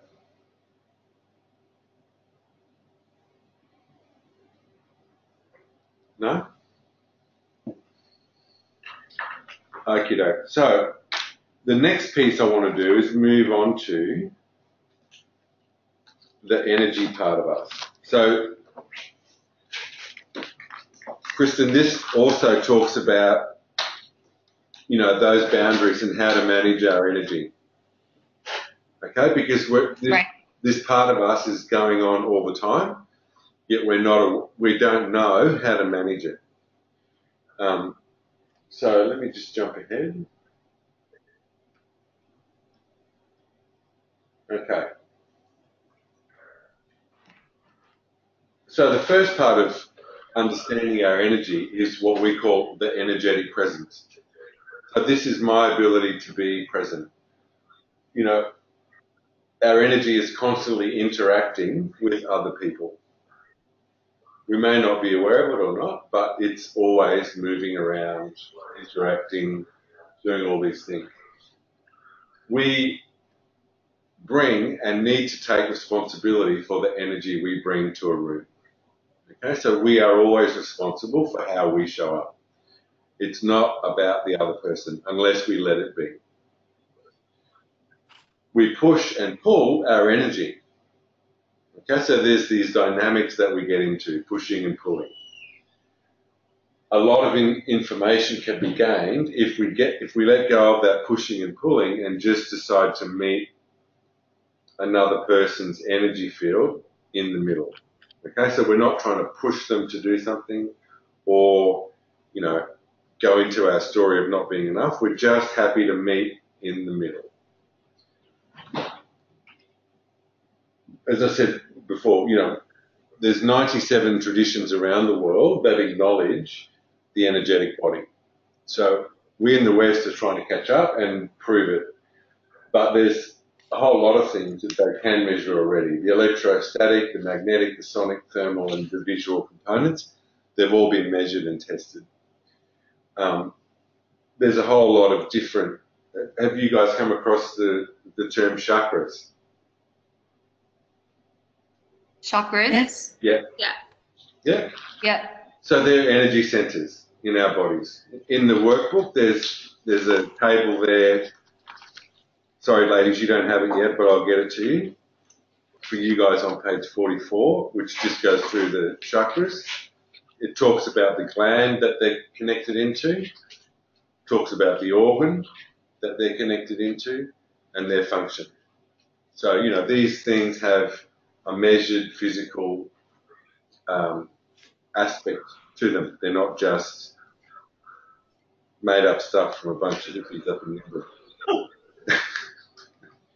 And it's been around for a long time. So, you know, if it wasn't true, these guys would have moved on and done something different. Is it Indian?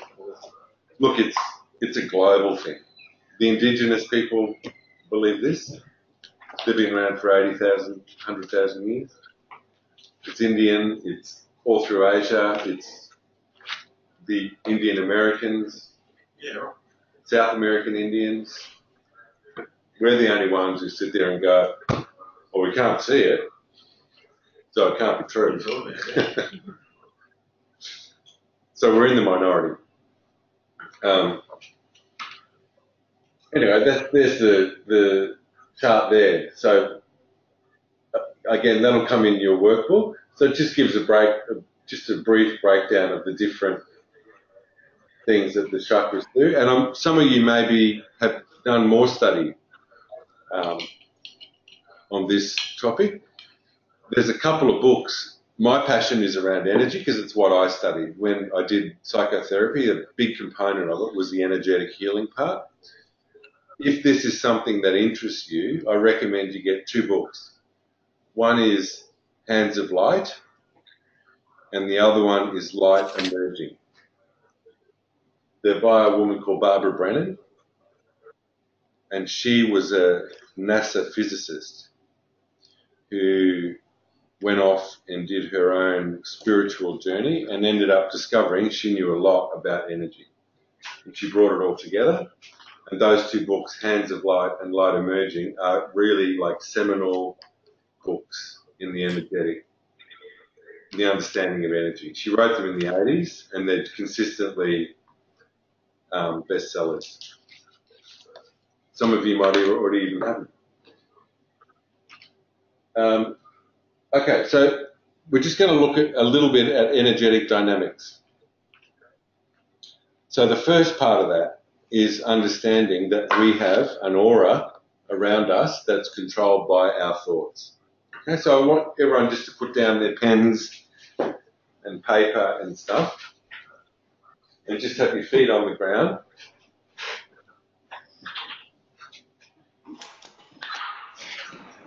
And take a couple of breaths.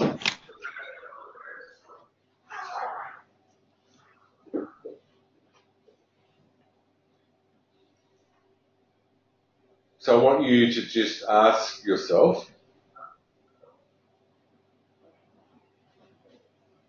so you might even close your eyes, and just ask yourself, what's the shape of my aura?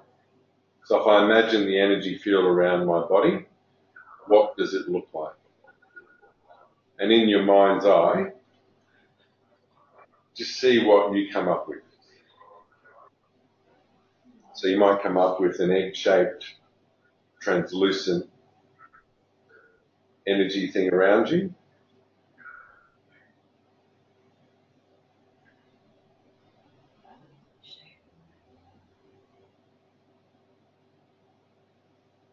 There might be some colours in that. Just asking, what does my aura or my energy field around me look like? So just see if you can get a clear sense of what that is. So it's around your body, might extend out a metre or two,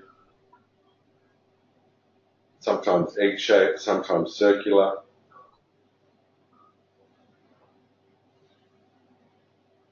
So this part of us is controlled solely by our thoughts. So once you get a sense of what that looks like, what I want you to do is think about things that open and fill your heart. So thinking of things that you love doing, thinking of how amazing you are, thinking of people that you love. And just notice how your aura gets bigger when you think about things that you love. One of the primary things of those is you. So letting yourself know how awesome you really are. Letting it expand bigger and bigger and bigger. Don't worry, you're not going to take up anyone else's room. Letting your aura go bigger and bigger.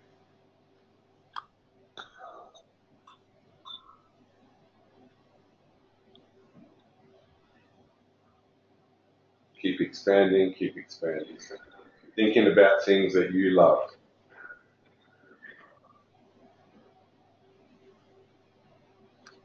And so then just let it come back to its natural state.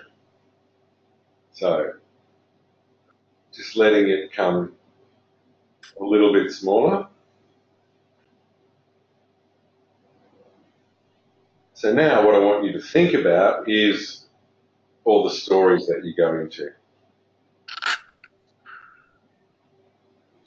How I'm not good enough.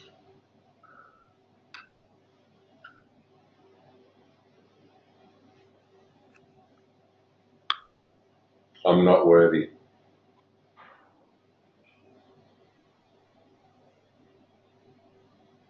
I don't deserve things. But you're thinking all those limiting negative beliefs about yourself. And notice what happens to your aura, how it shrinks in, becomes smaller. All those negative beliefs.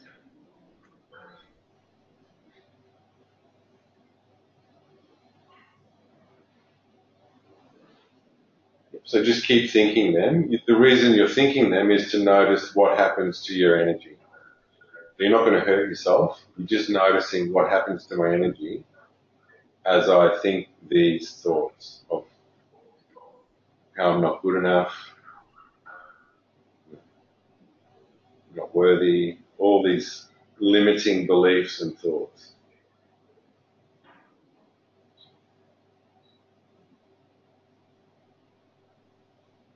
Awesome. So now what I want you to do is just let go of those thoughts and ask your aura or your energy field to come back to its natural state.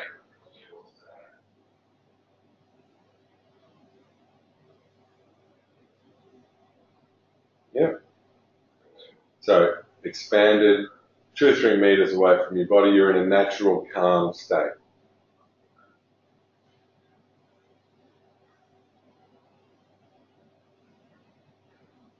Okay. So when you've reached that state, I'll just get everyone to open their eyes.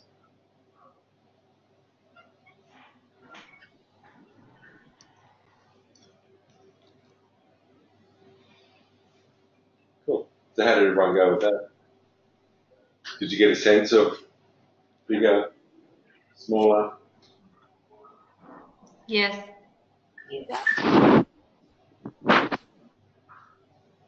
Did anyone not manage to get a sense of that shift when you started thinking about different things?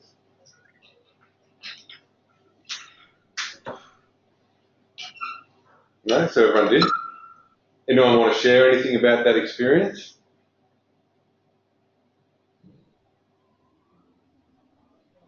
I noticed once I tapped into it, I had like a really bright white light, mm-hmm. and it did expand. And then when I did reintroduce the negative thoughts that I do naturally talk on a daily basis, and then asking the aura to come back and seeing more positivity, I noticed that the white light got brighter and brighter. It was almost as like there was like a massive sun in this room. Awesome. There is you. Yes, it is me. I'm bright. You are. You are. That's the thing we forget. Yes, we do. Anyone else want to share about just that simple, thought-driven shift in our energy?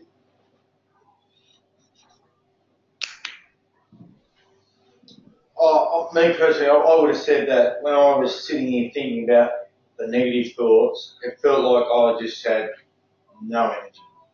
I just felt, right, I don't want to do anything, I just want to go to sleep. Yep.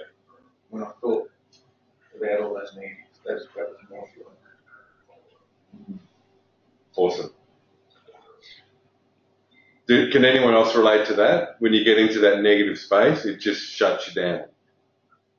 So you don't really feel like you want to do it. Yeah? So, the exercise we just did perfectly shows us a really simple truth that I learned about 9 years ago in the desert. The Aboriginal guide there said, life is simple. Energy follows thought. Energy follows thought. Whatever you're thinking is exactly the energy that you're going to create. It can't be any different. Yeah. So if you're getting caught up in the complexity of everything, what am I thinking?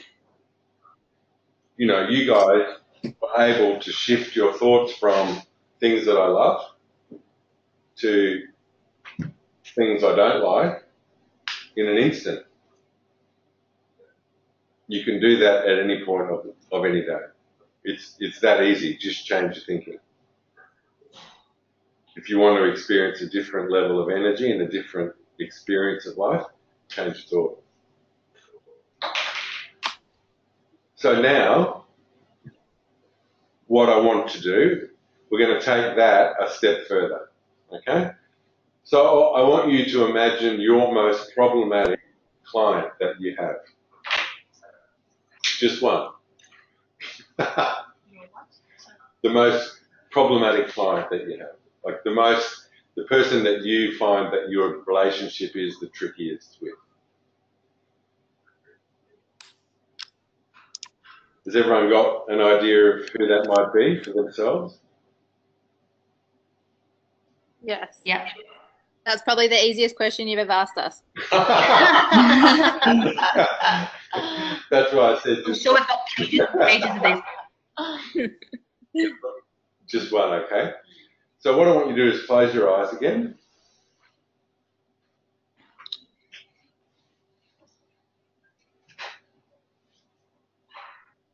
Closing your eyes, getting grounded, coming into your body, and setting up that balanced, energetic field around you. Okay, so you're in a good, calm place with your energy, feeling pretty neutral. You've got that egg shape or circle around you.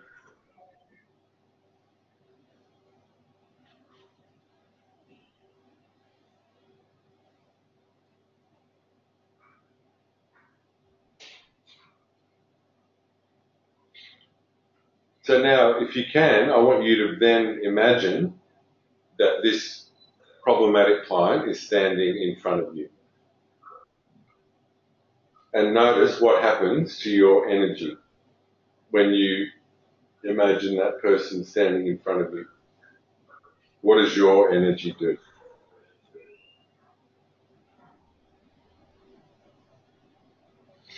So I don't want you to judge yourself about what it does. I just want you to observe it. What does my energy do when I imagine this person in front of me?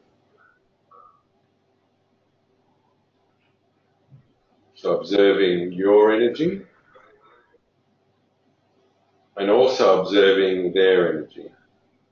What's their energy like?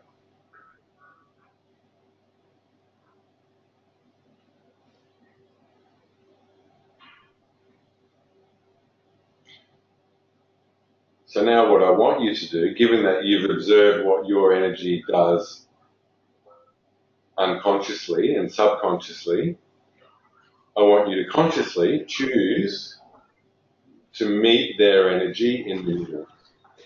So you're not going to push back on them. You're just choosing to bring the edge of your energy field to meet theirs in a neutral place, using your mind to do that. So occupying the space and the energy that you need, meeting their energy in the middle.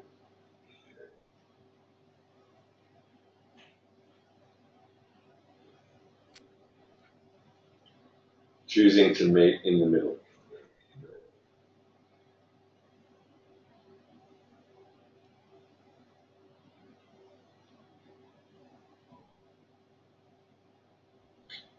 So then notice how that feels when you choose to do that, to meet them in the middle rather than whatever it was you were feeling when you first imagined it. Notice the shift that you can create simply by creating solid energetic boundary. This is where I choose to meet you, in the middle.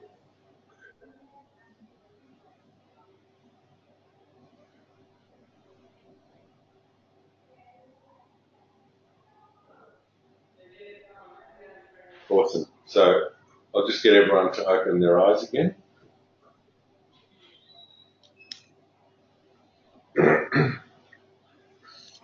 So how'd you go with that one?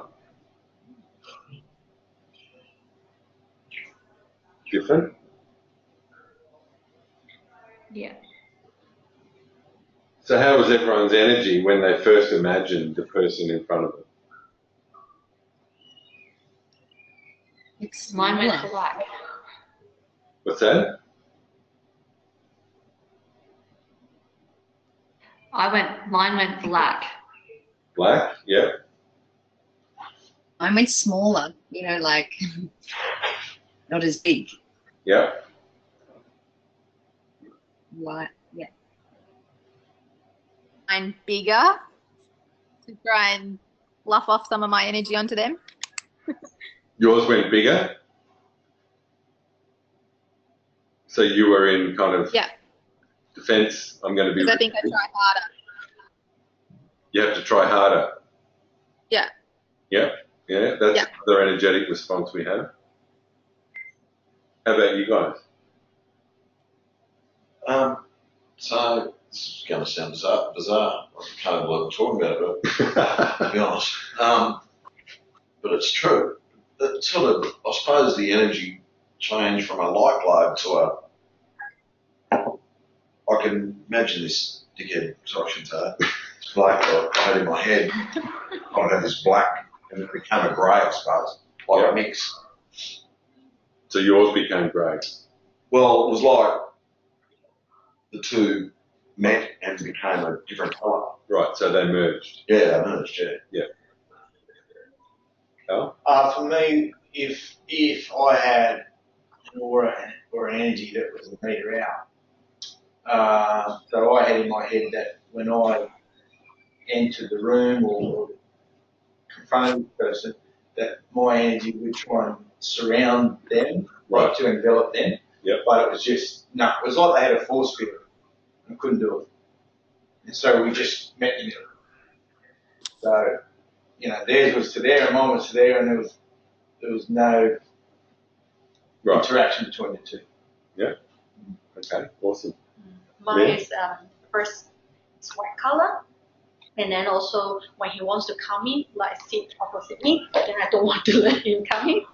And so then after that, so shut down, and then I don't know, I see like red, pink color, something, and after that, okay, I sort of like, I just embrace him or let him come in, and then the lights become white again, and then big again, and then feel comfortable. Awesome.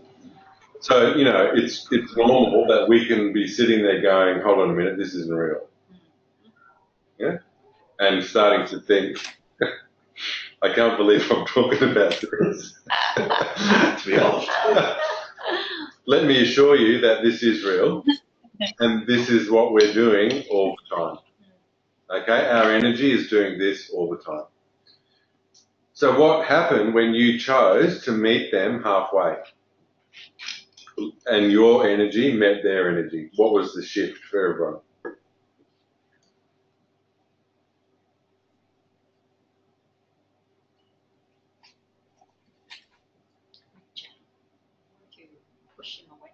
You wanted to push him away?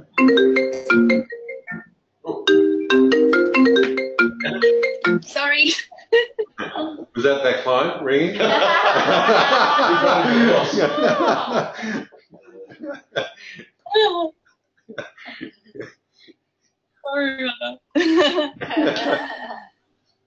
So, ladies online, what happened when you chose to meet the person in the middle, not come out of that automatic pattern that you go into?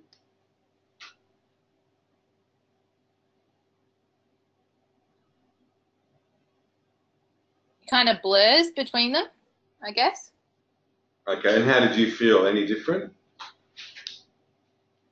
Yeah, because I think I relate to when I actually do see her. I do try and go, all right, let's be positive, let's go in. And so I try and fluff around my positive energy, and then she's all black and Miss Negative. Yeah. So then it doesn't, I try not to let it fully rush over me, but maybe kind of they blur together. Yeah. Okay. Donna, how about you? Oh, when ours met, when both our energies meet. Yeah. Well, I felt a little bit dominated, like that mine went in a little bit. So that's when you first imagined the person, or this is when you chose to just meet in the middle?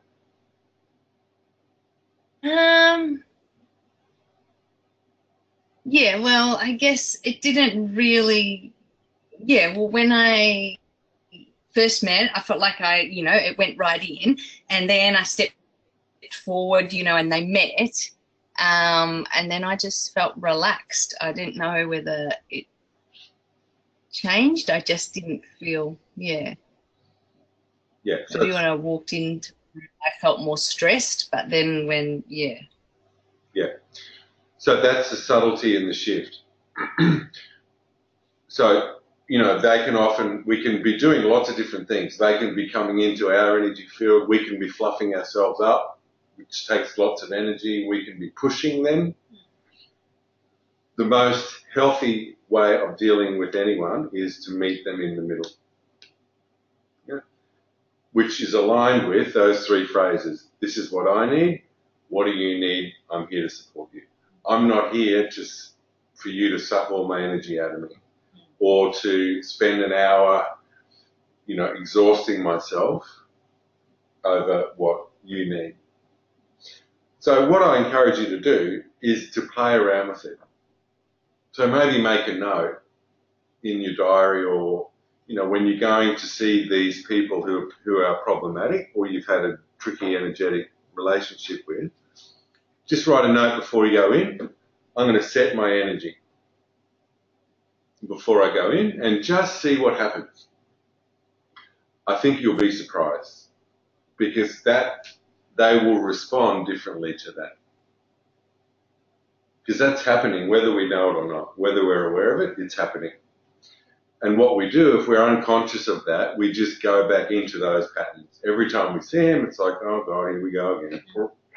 So try and be more positive is what you're saying. So it's not about necessarily being positive, it's actually just holding your boundary energetically. Saying, I'm willing to meet you in the middle. Yeah. What I can't do is give. So I end up like a puddle on the floor at the end. Or protect myself from, you know, whatever. Just going to meet you in the middle. So it's not about positive or negative, it's just I'm going to meet you in the middle. See what happens. Yeah. Just play around with that a little bit. I'll be curious to see as you do that, because again, it ties into the language that we've been using. So this is the next level under that. This is the energy that sits under that language. This is what I need. What do you need? I'm here to support you. How are we going time-wise? So we've got about 15 minutes left. So are there any questions about what we've covered today?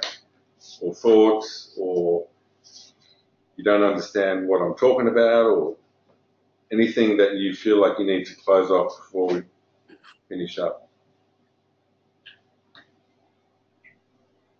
I was just going to say something on energy. An old employer of mine used to really believe in, you know, energy, and she used to read people's auras and things like that and be able to tell if somebody was off, you know, just by looking at them straight away. Yep. And she was employing a girl one time, and the girl was talking herself up, saying, you know, I'm such a people person. And then she said, I just feed off other people's energy. You know, I love being around people. And those words, I feed off each other's energy, didn't get her the job. And the owner came out and was like, I would never employ a person that sucks energy from other people. Absolutely. And I was like, are you kidding? I didn't understand it. He explained it, that people like that are leeches and they leech off everybody else. Yep. And I was so shocked. And then it's always stuck by me, those leeches, those people that do feed off other people's energy. Absolutely. So, you know, the energetic world is a really amazing one. And there's so many layers to it, but it's just really interesting to start to become aware of it. You know, and those kind of people. You feel that. Yeah. You know, some people you're around and you can spend 20 minutes with them and you feel like you need to go and have a lie down. Yeah. Yeah, you're exhausted. But sometimes, if the energy or feelings is the bias, or just, okay, you pick up this, our basic, is our sixth sense, or it's really pick up. Because there was one time really, I just found it weird, because I first time saw a man, and then I picked up, said, he gave me this feeling, he has a mistress. I don't know whether he really has it or not, but just first time I saw him, it just made me feel, he makes me feel that he has a mistress. Yeah. But that's why I say, is it bias? Really feel that, or I pick up his energy, or? So often those kind of understandings will happen when we're just in that place of not thinking about anything. You know, we'll come across someone and this information will just go, you're like, wasn't Harvey Weinstein, was it?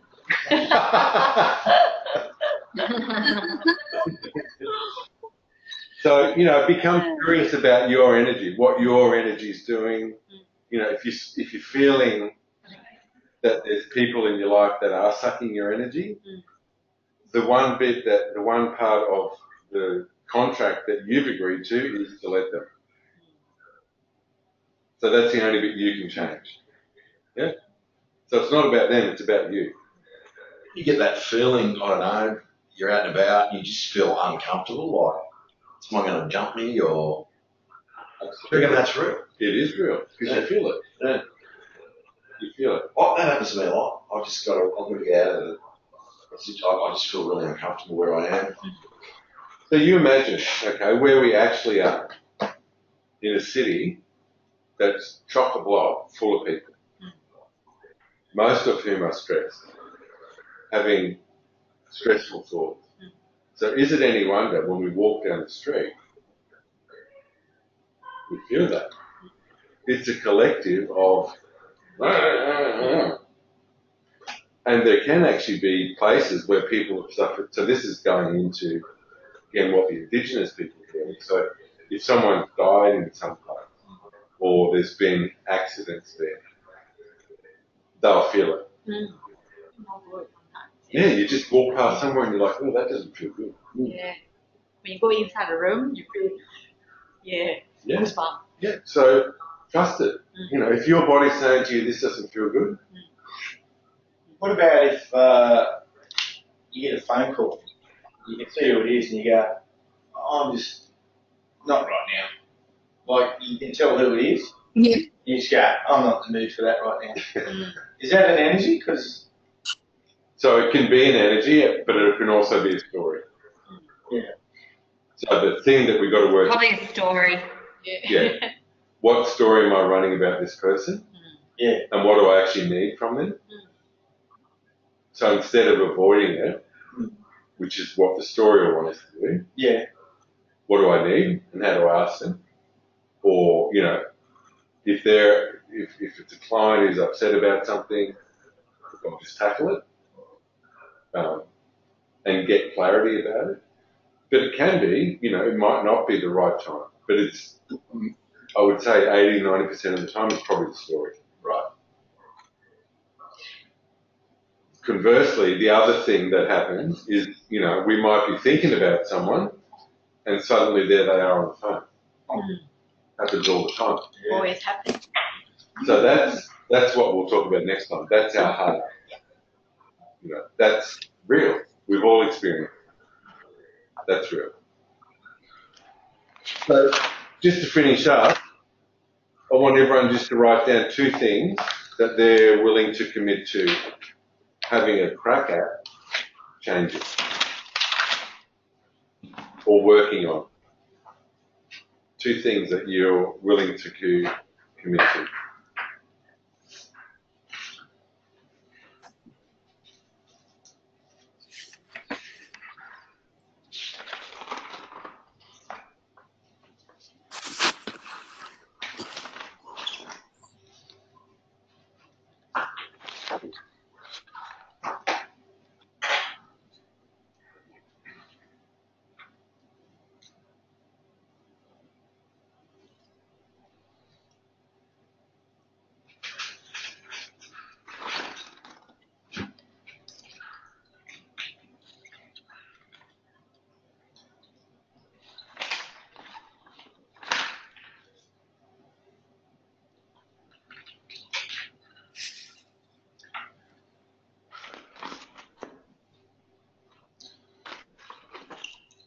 Okay, has everyone got a couple? Yeah. Okay, so let's maybe go in no particular order. Whoever wants to go first. I'll go first. I love how you... I don't mind is sort of linked. one of mine is sort of linked to last session, I think, as well, because I haven't done this. You know about the positive, writing down the 3 positive things at the end of the day. Yes. And just looking at, you know, our aura is affected by our beliefs and our thoughts, and increasing our energy field. I feel like I'd like to focus on that, because I haven't had that as one of my focuses yet, that I wanted to, you know, go back to that and, you know, concentrate on the positive things each day and looking back. And the other one is just the awareness, you know, like that if I'm in a situation that I feel like I'm feeling uncomfortable or is acknowledging and working out what is it that I'm uncomfortable about, and changing that. Because I'm the only one that can change it, not them. Awesome. Yeah. Thank you for that. And you reminded me, I forgot to get to the daily practice. So the 3 things that, you know, if we work on, we'll create a change. The first one is the grounding. So the exercise we did, or just being mindful. It's not going to happen if you don't commit to it, and you may need to put a reminder in your phone or in your diary. You know, get grounded. Stress is the choice. It doesn't have to happen.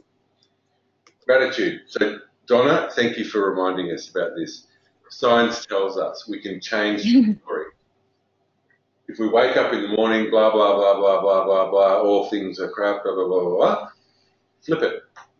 What are the 3 things that I'm grateful for right now? Write them down. So you might have a notebook next to your bed. Write down 3 things you're grateful for. It will change your brain. In 21 days. Yeah. It's pretty quick. Yeah, I got into a thing called the Resilience Project. Right. And they had a diary, and they explained, I've been to a few seminars, and it's about scientifically proven that in 21 days, if you practice that gratitude, you can change your outlook. And so I bought the 6-month diary, and I agree with it. I was like months into it, noticeable change in my, you know, demeanour. Yeah, it's the way we see the world. Yeah. Flips. So I bought one from the sun, and I do it. It was hard work, but I agree with it. Yeah. So I'm an advocate. Awesome. So there you have it, straight from the horse's mouth. From a critic. So you calling him a horse?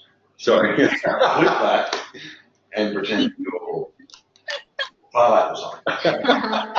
Look at me, good horse. So gratitude is a big one. It literally changes our brain, okay? Last one is self-reflection. So setting aside the time at the end of the day where you look back. So as you become aware of more things, so you become aware of your language, you become aware of your energy. Looking back, how did I show up? You don't have your cat o' nine tails out beating yourself up. You're just observing. Yep, how did I show up? What would I do differently? How did I show up? What would I do differently? Thank you, Donna, for reminding me about that. Who wants to go next? I'll go before I close my door. So I'm going to make an effort to just start my day earlier. I just think there's more time to live in the morning. It's not like I sleep till 9 or 10 o'clock in the morning or something. You know, I try to get to the gym 6 o'clock a couple of mornings a week.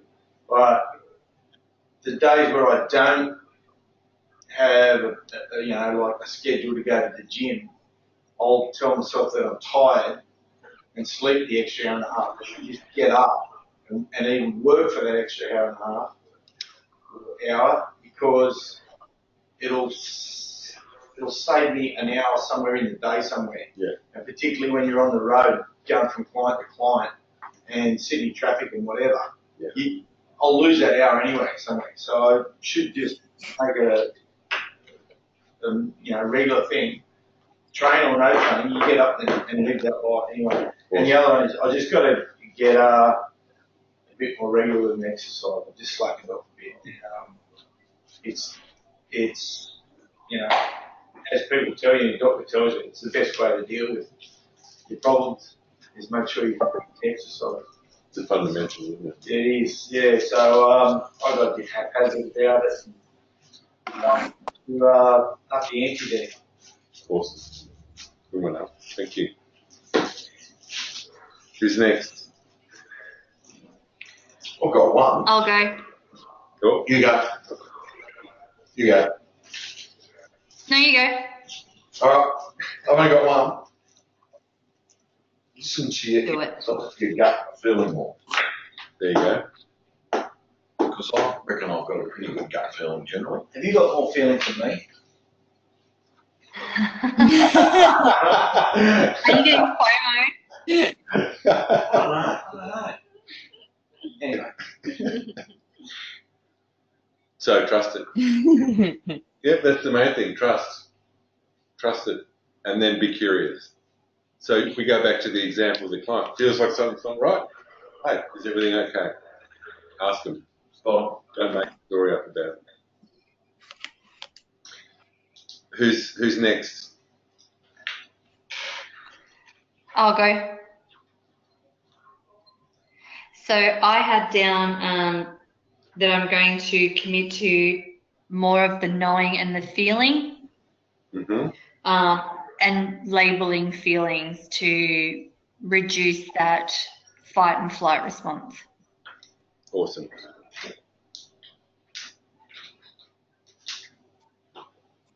I will be aware of my emotion and my body more.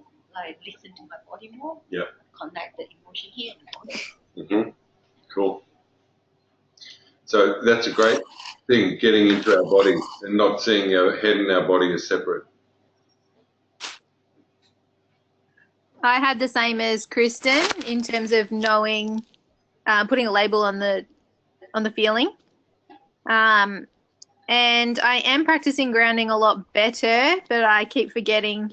It's like I do it for the first week and then I forget, and then I realize that you're coming up again, so then I start doing it again. So I need to. At least you're honest.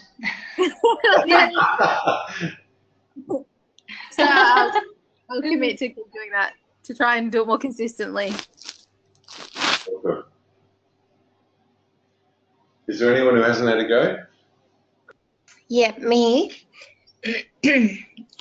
So I'm going to be more aware of my thoughts and more accepting of them, and focus on positivity and gratitude. Fantastic. Infinite love and gratitude, Deb. Infinite love and gratitude. There you go. Okay, thank you so much, everyone. Thanks for your time. I know you're all very busy. If Deborah and Shelley, if you can just stay online for a second, I'll just grab your addresses so I can send the workbooks to you. Sure. Can I type it in the chat box? Yeah, that's probably easier if you just type it in. Yeah, that'll be easier. Okay. I'll do the same then. Thank you, everyone. Thank you, ladies online, for everything. Guys. Thank you. Thank you, men online. We are.